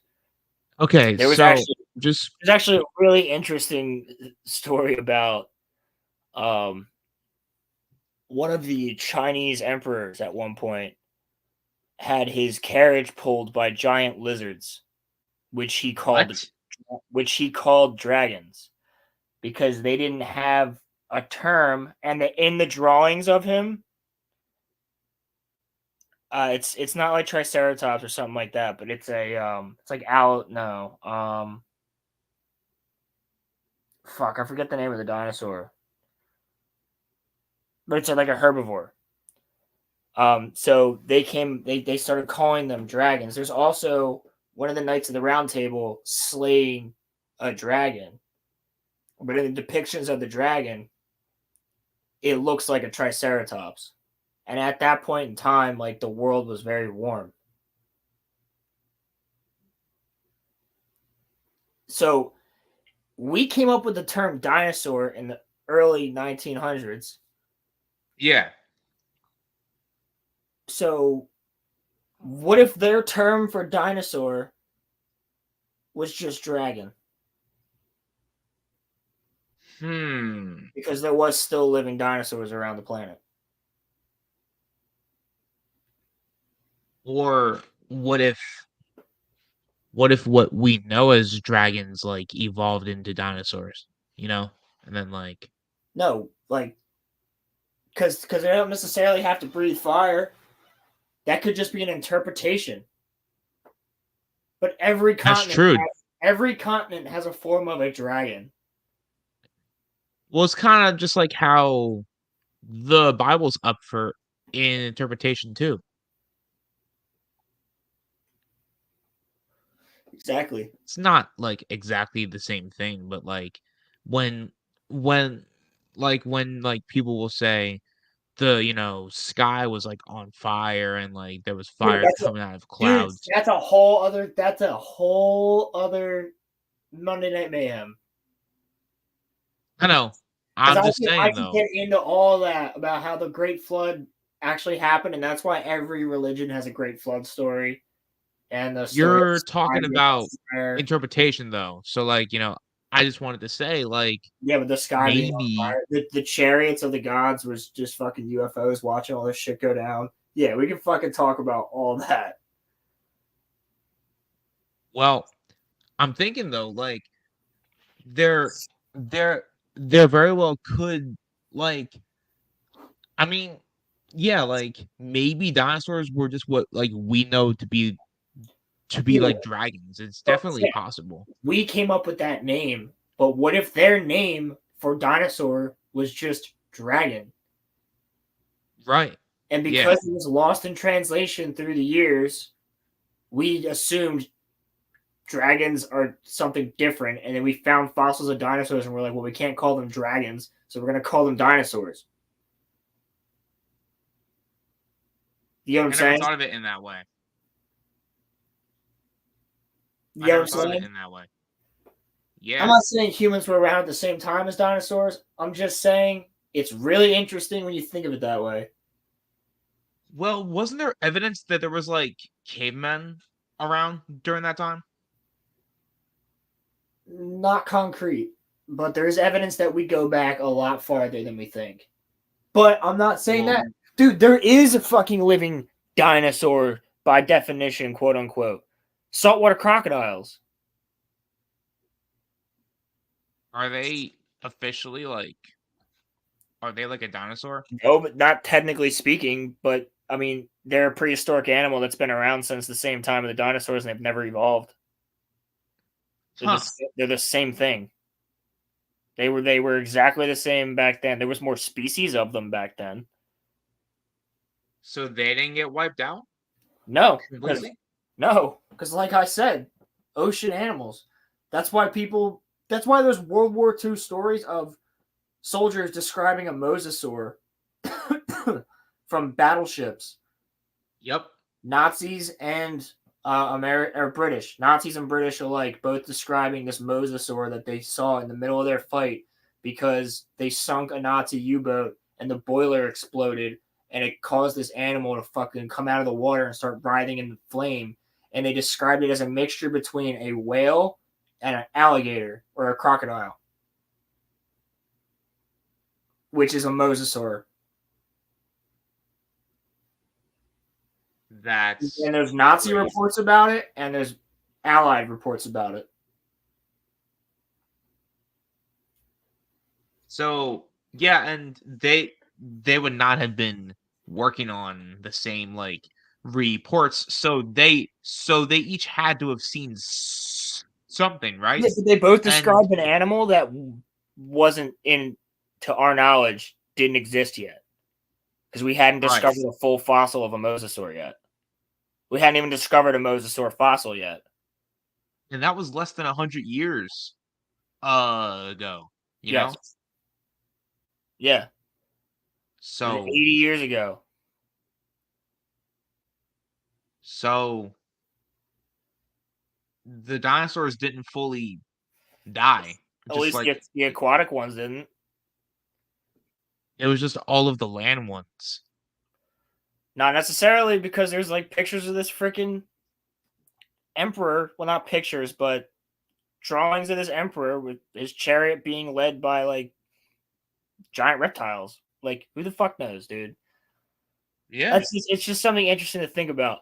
But on that same topic, my other cryptid is the giant snake in the Congo. The what? The giant snake in the Congo. All right. When you say giant, how big are we talking here? I'm showing you a picture. Hold up. Hold up. So yeah, if anybody here is interested in cryptids, you've probably heard about this before. Tales about enormous snakes are very frequent throughout South America and Africa. These assertions, however, aren't viable in an encounter chronicled in 1959 by a helicopter pilot flying through the Congo region. Colonel Remy Van Okay. Leerd, 14th of August, 1915, the 8th of June to 1990, when he died, was a Belgian pilot who served during World War II in the Belgian and British Air Forces, shooting down 6 enemy aircraft and 44 V-1 flying rockets, and achieving the RAF rank of squadron leader. In 1958, he became one of the first Belgians to break the sound barrier while test flying a Hawker Hunter at Dunsfold Aerodrome in England as Lieutenant Colonel Van Leerd.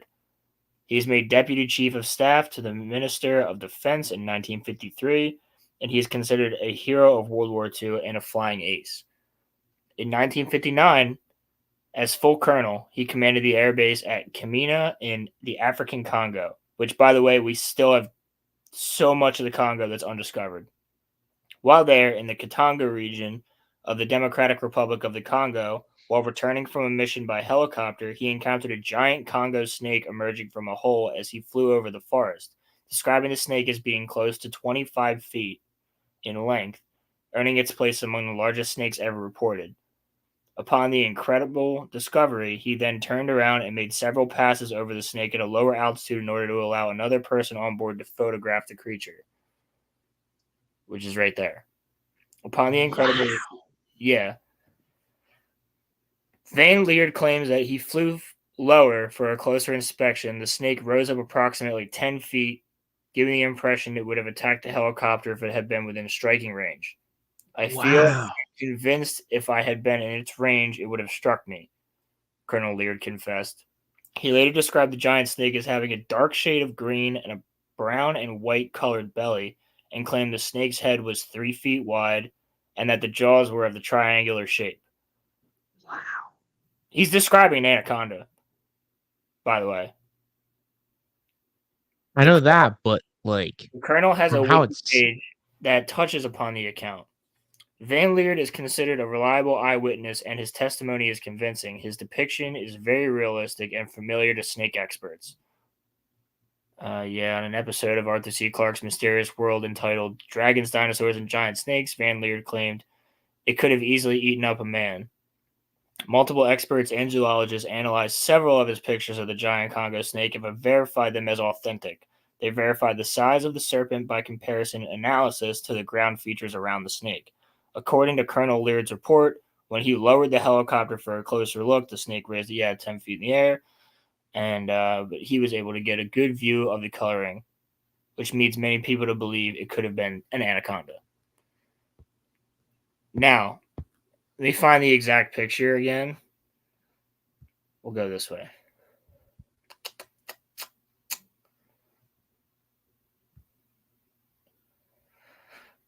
Here we go. Images. oh my god. So that's the snake. That thing's massive.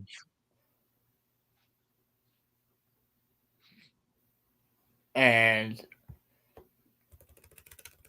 then we got, just let me look this up.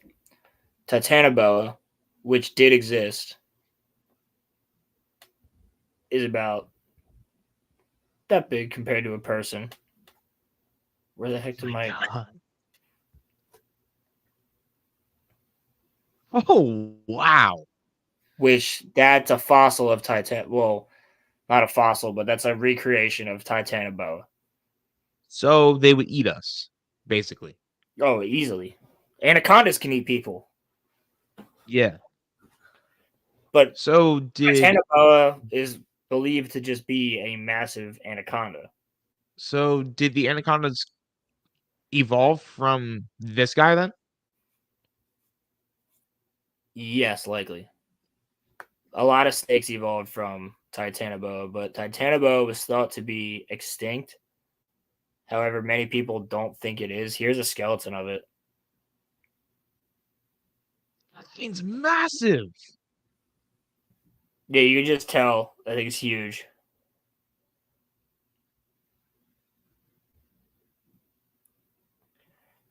Now, here's the interesting thing. Let me stop sharing this for a minute. I also have this on top of that, which I was just talking about. Computer. I was just talking about this the other day. I hate computers. I hate computers.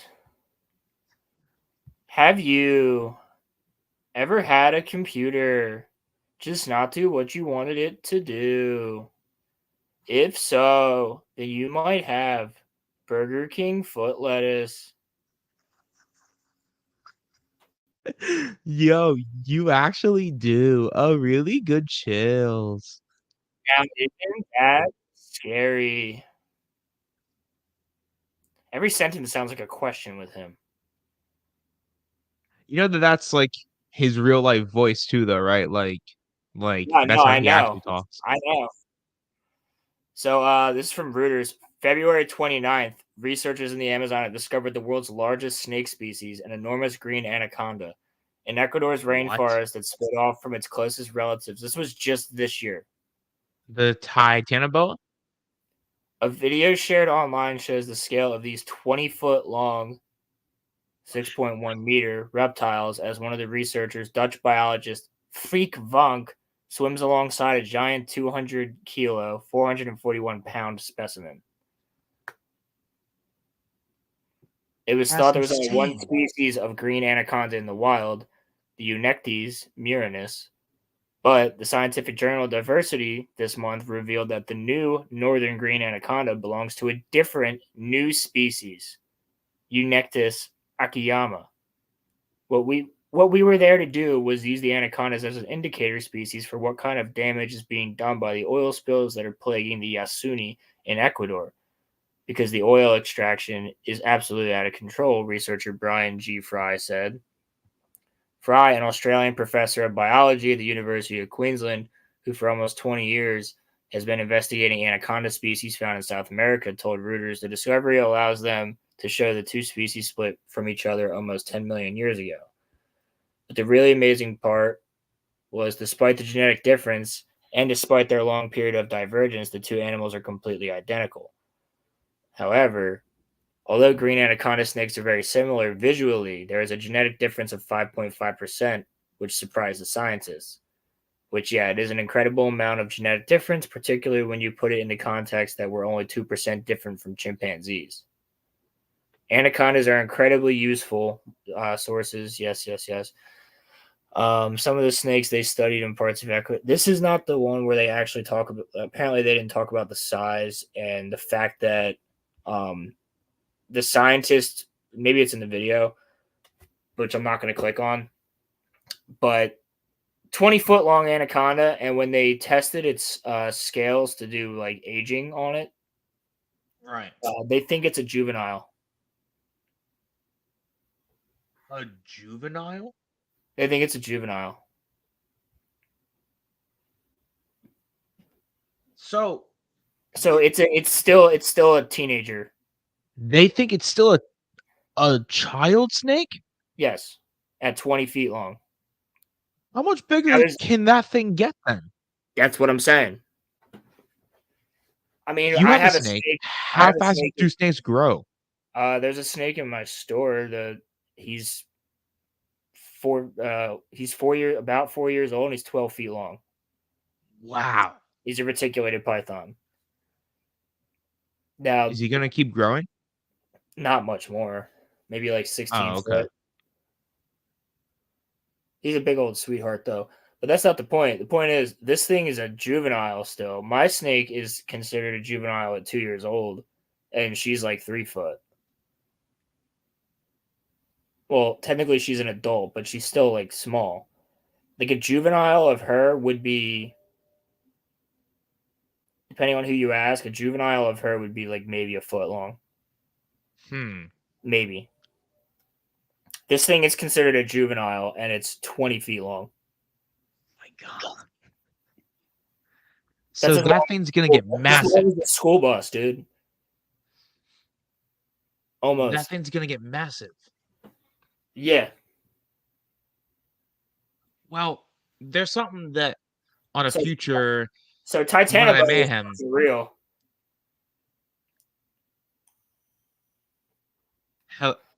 Hi, Ronnie. On a future Monday Night Mayhem, I really want to get into giants and how like they were like giant creatures, but like, all I'll say now is that like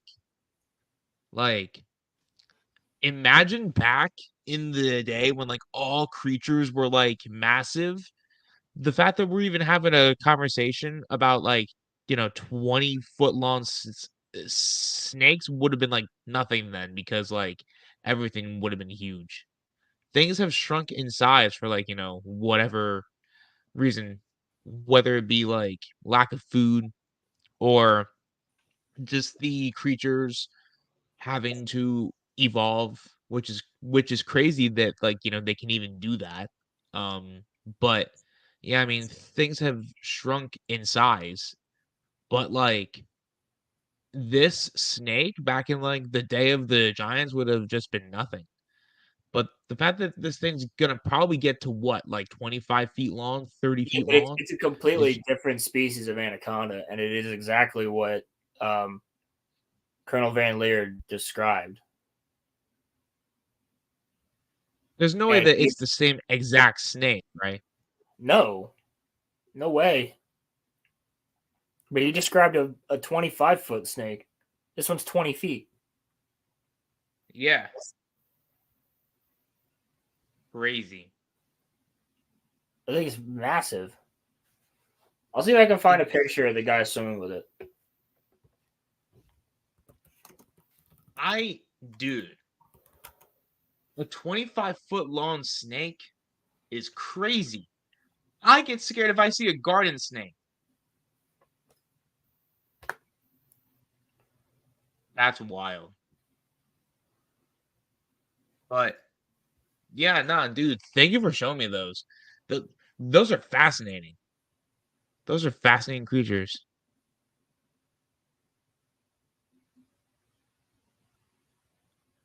Yeah, it's really So, what are your scary stories? Hold on. Yeah, I found a picture. It's not like, I don't think it's the same one though, but I found a picture of a big ass anaconda. Oh, word. Is it from the Nicki Minaj song or? Shut the fuck up.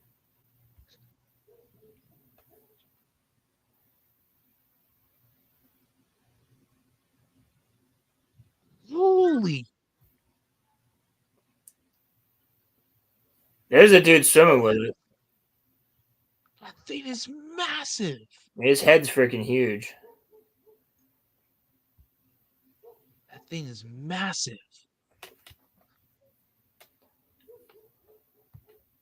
Yeah. I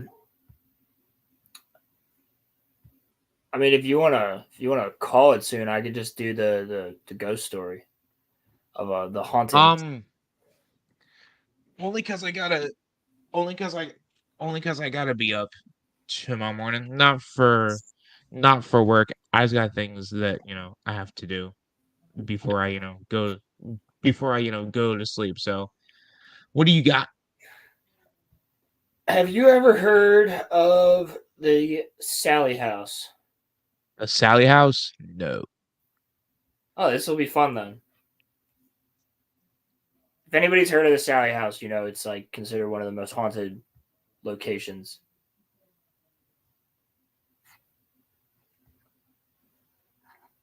Ever. No, it's actually some creepy shit. So the Sally House, constructed in the 1870s in Atchison, Kansas, is a seemingly ordinary 1,200 square foot mid-century home with 3 bedrooms and 2 bathrooms. Gained worldwide Right. attention due to the numerous paranormal activities reported within its walls. Despite its regular appearance, the house has a haunting history that revolves around a young girl named Sally. However, some historical researchers have failed to confirm the existence of a girl named Sally ever living there. But the origin of the haunting traces back to the late 1800s when Charles Finney, a local doctor, lived in the house with his family. Charles had an affair with an African American housemaid, resulting in the birth of Of Sally. course. When Sally fell gravely ill with appendicitis, Charles attempted an unqualified and poorly executed surgery on her, leading to her tragic death. This event left a dark stain on the house, and many believe that Sally's spirit now haunts it. The house's paranormal energy seems to be particularly aggressive towards men, likely due to the traumatic events that occurred during Sally's surgery. Over the years, different occupants have reported eerie occurrences, strange sounds, and moving objects, especially in the nursery. Toby and Debbie Pickman, who moved in with their baby son Taylor, experienced a surge in paranormal activities. Lights would turn on and off by themselves, toys would move on their own. Nursery became a focal point for these strange events. Eventually, the paranormal activity escalated, leading to physical attacks on Tony, including unexplained scratch marks appearing on his body. Feeling overwhelmed and terrified, the Pickmans sought the help of a psychic medium to shed light on the situation. They decided to consult a psychic medium named Barbara Connors in their desperation to understand the paranormal activity in their home, which had become violent. They were concerned for their safety and safety of their newborn son. Barbara visited their home to personally experience the paranormal energy and identified a ghost named Sally as the main entity haunting them. Barbara suggested they embrace Sally as their own daughter, believing she was inherently evil. What? Terrible fucking idea. Terrible fucking idea. Why would you do that? That's so stupid. Terrible fucking You're just asking for trouble. Why would you take a ghost in as part of your family? This isn't Sims. Because bitches be crazy. Despite trying to welcome Sally with love and acceptance, the demonic presence rejected them, leaving scratch marks and welts on Tony's body. Now, what this doesn't talk about, I don't know if it will later, is the mental shit that Tony was seeing. He was blacking out and ending up in other locations of the house. At one point, he blacked out and woke up holding a knife and he was covered in blood. What? And he believed he stabbed their cat because their cat was found dead and stabbed. Yeah, like some nut. She said the last thing he saw was his cat, and then he woke up in another room covered in blood with a knife in his hand, and their cat was dead. Which he said, yeah, he's like, I must have done it, but I don't remember. So he was having frequent blackouts, horrible nightmares, as well as like again being beaten, covered in welts, scratch marks. At one point, he was going towards the top of his stairs, and somebody pushed him, but he caught himself on the banister. What? There was another part where he was walking down a hallway, and he turned around, and there was this giant entity, like black entity, like there, and it had a woman's face, but really gaunt. And he said it opened its mouth, and there was just maggots crawling out of it. Ew. So he had like all these fucking horrifying events happening to him at the same time that they were there. So here's the thing.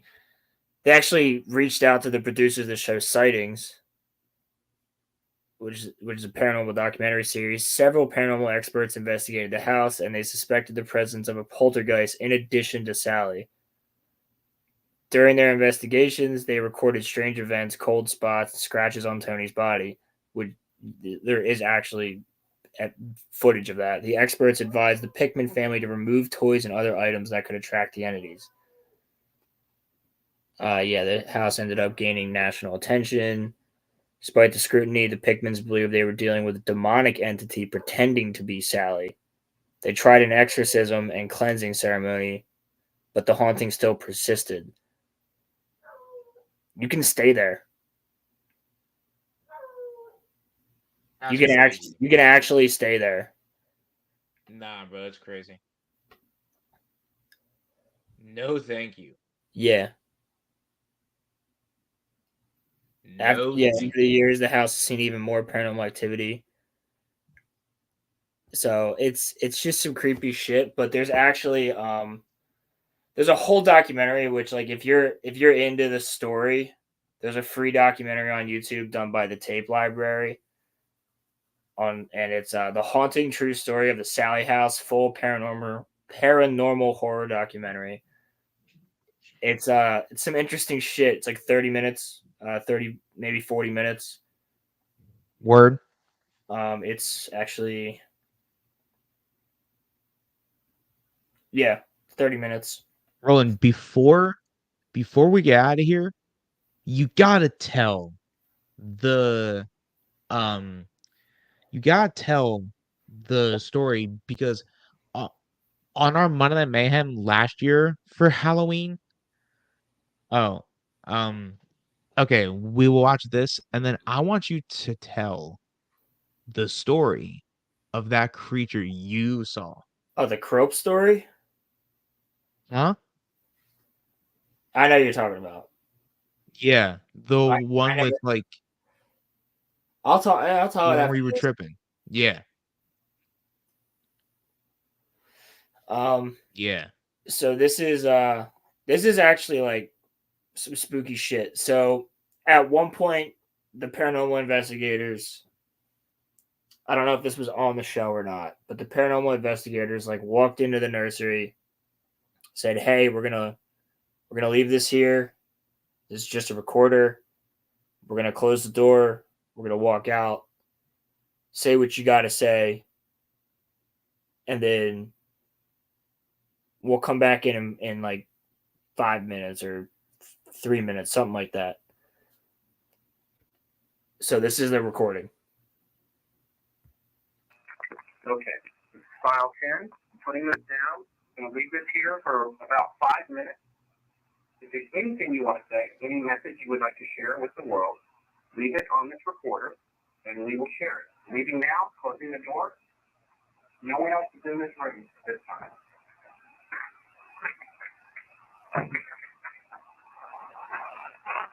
So you can hear them all leave. Yeah. This shit's about to get really fucking creepy.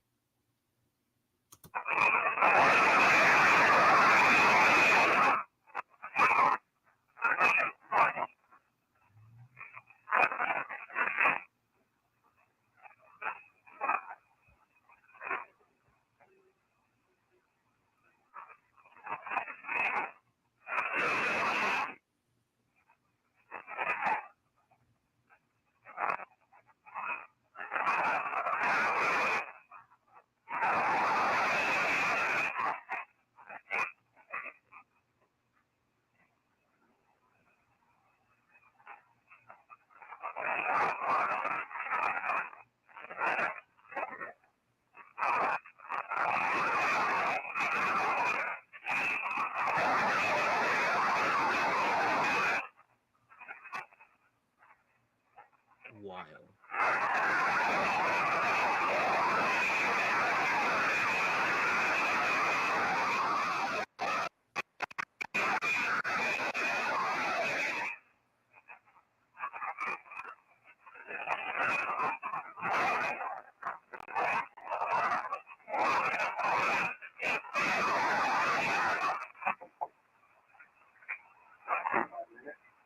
Coming back into the room. Going to hit the recorder. Thank you for your time. Wishing you peace. I don't think it was coming in peace.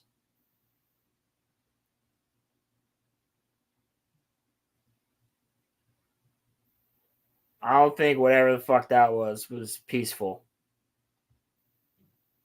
What was that? So that's actually supposed to be that recorder only records sound. So every time the recorder only turns on when sound is being made. That's wild. So it picked that shit up. It wasn't like a ghost talking. It was like guttural fucking demonic speech. You heard speech at some point in there. It was like it sounded like it was barking, but like talking. Yeah. So that's the Sally house. You got more? I know. I thought that one was pretty fucking good. True. True. Before we get out of here, Roland, I do You recommend gotta watching tell. that entire video, though. That entire video will creep you the fuck out. That You whole gotta tell thing. your own story now. All right. So, yeah, I told this last year, but Roman fucked up the recording. 2 years ago. 2 years. 2 years ago. 2 years ago. And then we were done recording it. Roman was like, "Oh, none of that recorded." We went for like 4 hours. Yeah, Roland was mad. I We was had pissed. Brock and Evan on that one, and we just like swapped like scary stories that'll never ever see the Yeah, it light was of cool day. as shit. We had everybody on camera. We were chilling there, fucking candles lit. It was like spooky fucking vibes. It was a really good Halloween episode. It was really well done for our shitty production quality from even back then. It was pretty fucking well done. But anyway, the story goes that I was in my house with 4 of my friends. Wait. Yeah, 4 of my friends. I was like 15 or 16, and parents were gone. Keep in mind, again, like I was a teenager, but parents were gone for the weekend in Colorado. So my one friend was like, "Who wants to try some LSD?" And I was like, this guy. So me, him, and our other friend all did it, and the other 2 guys were sober. They were just hanging out. So what we did was like we hung out. No crazy visuals, nothing like that. It's not like in the movies where it's like, oh fuck shit, whatever. I'm seeing dragons like jerking off on the wall. Like that's not that's not what happens. But maybe if you were on like fucking PCP or DMT, then sure, but not on LSD. So I'm standing like, so we have all the lights off downstairs. We're listening to like fucking Pink Floyd, and my dog's chilling on the couch with my buddy who's sober. We got like candles in the room. We're like vibing out. They were probably like smoking weed or something outside, so they were probably like a little bit stoned. And it was a great time. We were having a blast. And I'm standing there so there's like my living room, right? When you walk into there's like my kitchen, my dining room, my living room. There's like a doorway in between the dining room and the living room. And then in the corner, going back, like if you walk into the front right corner of my living room, you can make a right and then go up the stairs. So at the top of the stairs, I had a light on. And then the living room was like pitch dark, but you could see the light coming down from the top of the stairs. And I'm standing in the doorway, and something told me to look at the top of the stairs. So I look up at the top of the stairs, and I just saw this like human-sized black figure on all fours, like just shoot down the stairs. Fast as fuck. And my first thought in my brain is, well, I'm tripping. Like, legitimately. So, like, oh, yeah, whatever. And it's like at my feet before I could say, holy fuck. It had like fucking leathery black skin, like elongated fingers and toes, and it was doing like a reverse crab walk. Like you've seen just people do a crab walk, but like Yeah. it was that, but its stomach was facing the ground, not its back. It didn't have a neck. It just had like like the head just came out of the shoulder blades basically, and like back down. It was rounded, like an oval. Like if you were to just remove like the neck entirely, and it almost like it was wearing a hood, but it wasn't. And it looks up at me, and there's just like a big white circle for its face, and it had these two big oval eyes, like if you were to turn the eyes of an alien like vertically, not horizontally, it was like that. But they had black like eyeliner all around them, with a big black slits like cat eyes, and then two dots for a nose like Voldemort, and a big old grin, like from ear to ear, but didn't have ears. That had like teeth, almost like when a kid draws like shark teeth, like just triangles. Yeah. And it like looked up at me, but it's still in that position. Like its feet are facing inwards and its hands are facing inwards, and it's doing that reverse crab walk. Its back's completely flat, and it like looks up at me, and I'm just like, oh, I'm still not freaking out. Because I'm like, I'm tripping. This is nutty. What the fuck? And I turn around, and my two other friends that are tripping are frozen. Frozen with fucking fear. My one friend doesn't say anything. He just looks, he's pale white, dude. He was like, he looked horrified. And my other friend, because they were both doing something like behind me, and my other friend is sitting at the counter in the kitchen. My other friend's on the couch with my dog. So it wasn't my fucking dog. And no one else is in the fucking house. And my other friend points to it, looks at me, and goes, what the actual fuck is that? Yeah. And that's when I felt a shiver just go over my entire body. I was like, you guys are seeing this. I'm not the only person seeing this. I was completely content because I was the only person seeing this. In my mind, I was like, I'm just tripping hard. Whatever the fuck. This is good. This is nutty. And then those two start freaking the fuck out. What the fuck is that? What the fuck is that? I'm like, I don't fucking know.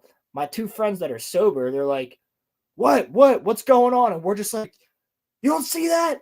What the fuck is that? And all of us are freaking the fuck out. Freaking the fuck out. So I'm like, yo. And it literally just looks at us and just grins a little bit wider and just boom, shoots back into the darkness. It's fucking gone. No. And I was like, yo, I don't know what's going the fuck on. You draw it, and you draw it, and I'll draw it, and nobody look at the pictures. And I was like, yo, bro, to like my friend, I was like, grab us pens. We'll all rip out pieces of paper, and we'll go to different corners of the room and draw this thing right the fuck now. And you all drew the same thing. And we all drew the same exact thing, with one difference. My friend drew Face, right? My friend drew it with a red face. I drew it with a white face, and my other friend drew it with a blue face. But we all drew the exact same fucking picture. Wild. And even my two sober friends were like, what the fuck? And none of us could have possibly looked at what the other one was drawing because of where we were positioned in the room. So But you all saw something. We all saw the exact same fucking thing. So did you like tap into something? That's what dude. So that's where my whole entire theory about psychedelics came from. Was that moment. And that's the brainwave theory. which like that's a whole other fucking topic. Like we could talk about MK Ultra and shit like that, whatever. But seeing the same exact thing, 3 different brains, like that's, but the 2 people that aren't tripping balls don't see it.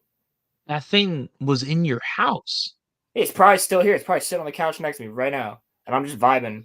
We named him. We named him and everything. What? Oh yeah, dude, he's the homie. He didn't do nothing. He couldn't physically do nothing. He's the homie. He's chilling. Except Doesn't unless bother you? unless it was the thing that like scratched my ex-girlfriend because she got a random scratch. It was like a week before she fucking cheated on me. It's crazy. The ghost was like my house is haunted as shit. Didn't you say that she went to that like she was like throwing up or something and something whispered to her or something? Yeah, that happened too. Also, Brock felt like something push him, right? Yeah, that was another time. That was another time when he was tripping balls in my house. I've walked in your house and it just get randomly cold out of like nowhere. Bro, I had a guy redoing all the locks in our house because one of our locks broke. This was like 2 years ago. Guy's like working on the locks. He just looks up at my dad and he goes, "Is your house haunted?" My dad was like, "A lot of people seem to think so, my son especially." And the guy's like, "No, you got ghosts. I can." Guy we'd never met before. Random ass dude. Never met before. He's just like, "Is your house haunted?" Like, that's the type of shit, dude. I've had people call me while I'm on vacation, like, "Yo, is it cool if I sleep upstairs? Because I can't sleep on this couch. I keep feeling like someone's watching me." I'll be like, "Yeah, go take the dog. You can sleep in my room." Couple people again that don't know each other. I had my cousin the one time. He was like my other cousin. He was like not feeling good, and he was like, "Dude, like, were you just in the bathroom?" Because he thought he was gonna throw up. He's like, "Were you just in the bathroom?" And I was like, "No." He's like, "Well, who the fuck was massaging my shoulders then?" What? And I was like, "I fucking wasn't me." Yeah, that's the same thing that That's happened to my ex. crazy. She drank too much, and she ended up. She was like, "Oh, I gotta puke," and I'm like, "Do you want me to go in there and like hold your hair or whatever?" She was all like tough girl. She was like, "No, I'm fine." I'm like, "Well, you're literally right across the hall, so like if you need me, I'm literally 2 steps away from you. So just yell for me." She screams my fucking name. I'm like, "What the fuck?" I shot into that room. She's crying. She's like, "I thought you were just massaging my shoulders," and I was like, "No, I'm not. I wasn't in there." And she's like, and then someone just whispered in my ear, like, "Here's the back rub that you need." And she was like, fucked up, dude. She was not like drinking fucked up, but like horrified, like crying, like unconsolable. Like, yeah, I've had people get scratched. I've been grabbed a couple times, like my shoulder. I've been poked, grabbed. Sinks turn on sometimes. That hasn't happened in a while. So you got like poltergeists in your house or Not something? necessarily. I think it's just vibing. Because like I'll walk downstairs in the middle of the night sometimes, and I just get cold as fuck. It'd be the middle of the summer, and it's not. There's no like. Well, the AC would be on, but like it could be in the middle of the summer, and I just get really cold, and I look over in that same exact corner by my basement door, and it's just like I'm like, "What are you doing over there?" Like I'll straight up just be like, "Yeah, it's the homie. Like you can chill. You don't as long as you So don't like fix something."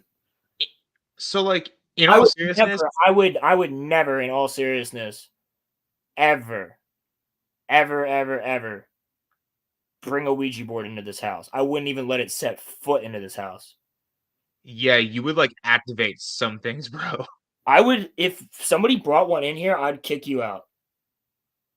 I'd be like, get the fuck out. I'm not even joking. And the thing is, Roland's house, there's basically 0 rules. Just like, don't be like a total douchebag. Well, that's you know? not. There's rules, but it's like I'm pretty chill, pretty laid back. Just don't bring a fucking Ouija board into my house. That's one of the major rules. I had somebody ask me one time if I wanted to play with a Ouija board on their fucking phone app, and I said no. Said if you pull that out, right? Like if you open up a Ouija board app on your phone, I don't give a fuck if it's electrical or not. They're like, oh, you're serious? I'm like, I'm dead ass fucking serious. You're not doing that in here. If it was in your house, it would activate something, bro. Bro, it would activate something. Do it in your own fucking house. Don't do it in mine. My house is 100 years old. I don't know what the fuck's going on in here. Don't put that shit on me. Get the fuck out of here. Oh yeah, I'm just gonna have some creepy ass shit happen in his house. So go home. I'll be fine. Fuck you. I mean, you know what else could activate it too? Our one friend just leaving cans of cat food in your house too. He's just retarded.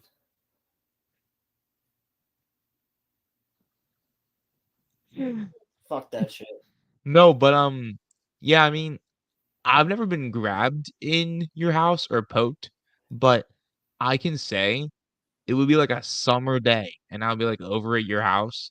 Like when we filmed episode 6, it was hot in your room and you went downstairs to go and like, grab a beer or something. Your freaking office is hot a lot of the hot time. as fuck right now in here. And it got randomly cold. And I was thinking to myself, did he like turn the AC on? Your house will get randomly cold out of like nowhere. So yeah, there's like some sort of presence, but yeah, you'll feel really like fast before behind you too. That'll happen. That happens to me still. Like I'll be home alone. I'm like doing something. I'll expect that the dog's behind me because I hear like we're living in the same house forever. Anything that moves, I can tell where it's at and what, like if it's my mom, my dad, or my dog. Like I can tell what's moving around. Oh, that's the other thing. People say they've seen a cat. But like I had somebody watching my house, my neighbor. He's like, "When did you guys get a cat?" It's like we don't have a cat. He's like, "Well, what the fuck did I just see?" I'm like, "If I had a cat, my dog would kill it." Like, it's like, "Well, I just saw a cat upstairs," and I'm like, "Well, there's no cat." So I've had a couple people say that, but that was the first time. Crazy. But like, I wanted to ask you, like, genuinely, does it not bother you that that thing that you saw is like in your house? Nah, It bro, doesn't it bother was you? just chill. It was smiling the whole time. It was vibing. It's big chilling. Okay, but like that thing's scary though. Like it wouldn't bother you to know that like that thing's watching you constantly. I think that that's totally a possibility at all times, anywhere. I think that there could be things from other dimensions that are literally like. You ever seen Adventure Time with fucking Ice King's wizard eyes? Yes. Yeah. I think like if you had wizard eyes, you'd see that there's like 20 motherfuckers around you just all goofy and laughing. Yo, and recently, my dad saw shadow people. Really? And he was telling me about it. He's like, I woke up in the middle of the night. He had sleep paralysis. Ooh. He's like, I woke up in the middle of the night and there was all these black figures around me. And I was like trying to move and I couldn't move. And I was screaming and I couldn't scream. It's like I was yelling for you guys. And we're like, bro, he didn't know what they were either. I explained to him what shadow people were and like sleep paralysis and shit. He was like, freaked the fuck out. It takes a lot to freak my dad out, but that freaked him the fuck out. Wow. That was like a month ago. I 2 months ago. Oh, dude, I saw one too. I saw one like last year. Like I was laying in bed. Nice. I woke up to get a glass of water and I turned over. And over by my bedroom door, there was just this little fucking Smeagol, like little black figure doing like a Smeagol fucking stance just by the door. I was like, I'm just going back to fucking sleep. Fuck this. I just rolled back over and went to bed. I was like, not right now, dude. Actually, it wasn't even a year. It was like 6 months ago. Not like super recently, but like the last time I saw one was maybe like 2 or 3 years ago, but I used to see them a lot. I would like it was when a certain family member of mine was like, still in my life. I haven't seen them since we've like cut her out, but I saw shadow people for like years. And like, I would turn my head and I would see them like right out of the corner of my eye. Like they're probably just chilling, but they just like let themselves be seen for like, a half a second or something. Well, there's like a theory about that it's like either it's like legitimate entities or it's like Trick of the eye, maybe. well, yeah, it's the scientific definition, but like another like spiritual theory for it is like that's people from the past and the future at the same time. Like it's like someone was there or will be there at some point. Huh.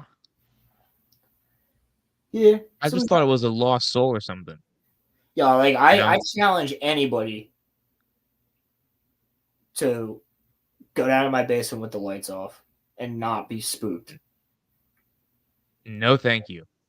Like I get spooked. I turn the fucking light on when I go down there. I don't even use my phone light. That shit looks like a fucking exorcist basement. Like shit's fucking spooky. I've never been down in your basement actually.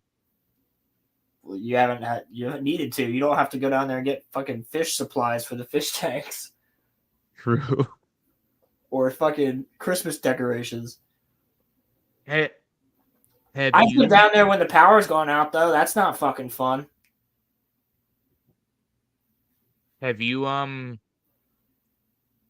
would assume that you've probably seen things down there then, right? No, I just get a feeling. You get a really weird feeling.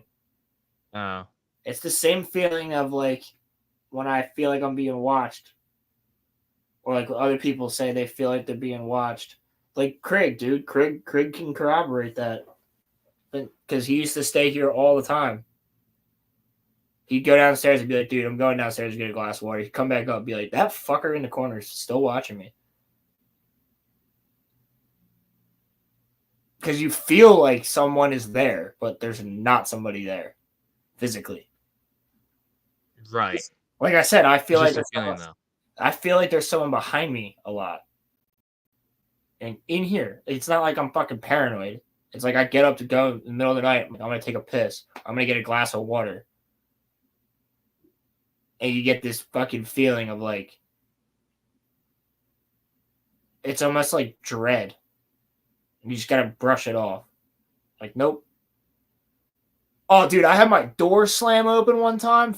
That scared the living shit out of me. That was around the same time that I was grabbed on the shoulder. Which was like hard. It was like a hard grab on the shoulder. So there's like something definitely in your house, or like multiple things in your house. It ramps up and then ramps down for a while.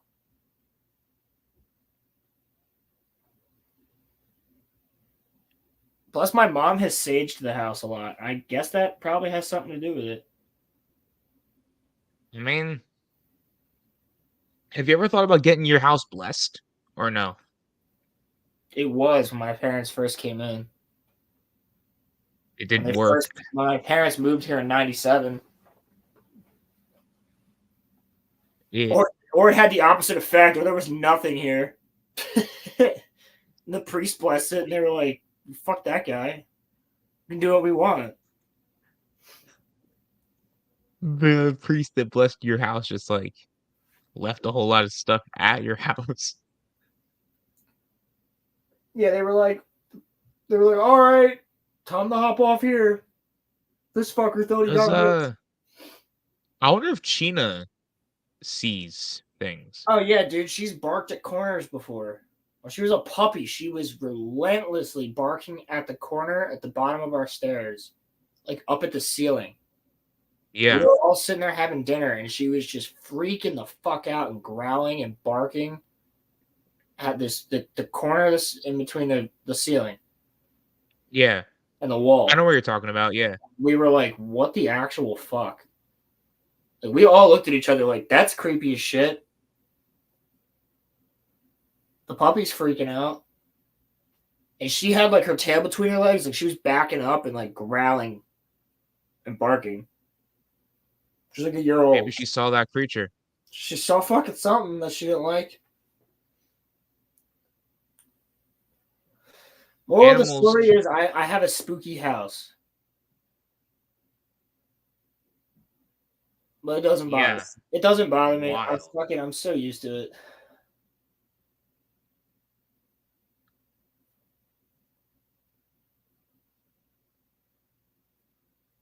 Well, this was fun. Monday Night Mayhem is back, and later on in the week, preferably, but either on Thursday or before, we will do the Halloween Roller Roam. I mean, preferably Wednesday because I work on Halloween, so we can do it on Wednesday. That's fine. Back to our normal day. Actually, our second normal day. Yes, because we used to do it on Fridays. Yep. But yeah. So just really fast from now on. We will be doing Monday Night Mayhems over on Rumble, and then they will go up on Patreon.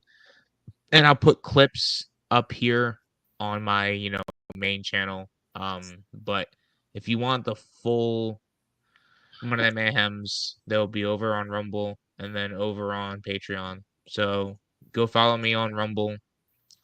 Link is in the description. Rolling before we get out of here. Do you want to plug or say anything or? Yeah, I'm doing a stream tomorrow night with Crimson Law and Muffler Tape talking about Chainsaw Man. Hey. So head on over to Crimson's live channel. It's in the description of his channel. Give it a sub. That's what's up. Come hang out with us if you guys are into Chainsaw Man, because we figured we would do it around Halloween because devils and stuff. So that'll be fun. That'll be a lot of fun. So yeah, Chainsaw Man stream tomorrow night. You probably around. Pretty sure it's going to be around 8 o'clock Eastern. And we're going to be doing deep dive into why we love Chainsaw Man. That's awesome. Yeah, so that'll be good. And then Wednesday, probably around 5:30 Eastern time, Roller Rumcast. Halloween Roller Rumcast. But we'll just be talking about our regular topics. But I'm actually, it will. Do you work on Wednesday? No. Okay, it would have to be earlier in the day because I'll be at work. So like, how early? Kind of like an early morning, John. Not like an early morning, but like a morning, John, before I have to go to work. All right, well, whatever. We'll figure it out. Yeah, but thank you guys all for watching Monday Night Mayhem. That was fun. It's good to be back. Yes, sir. Mayhem, where we can talk about all this nut shit. Monday Night Mayhem is back in Roland and I'll workshop what we'll do for the next one and try to make it once a month thing. We'll be back with Monday Night Mayhem in about, I don't know, A month? A year? Hopefully a month. Yes, sir. All right, y'all. Peace. Have a good We night. out. Happy Peace. Halloween.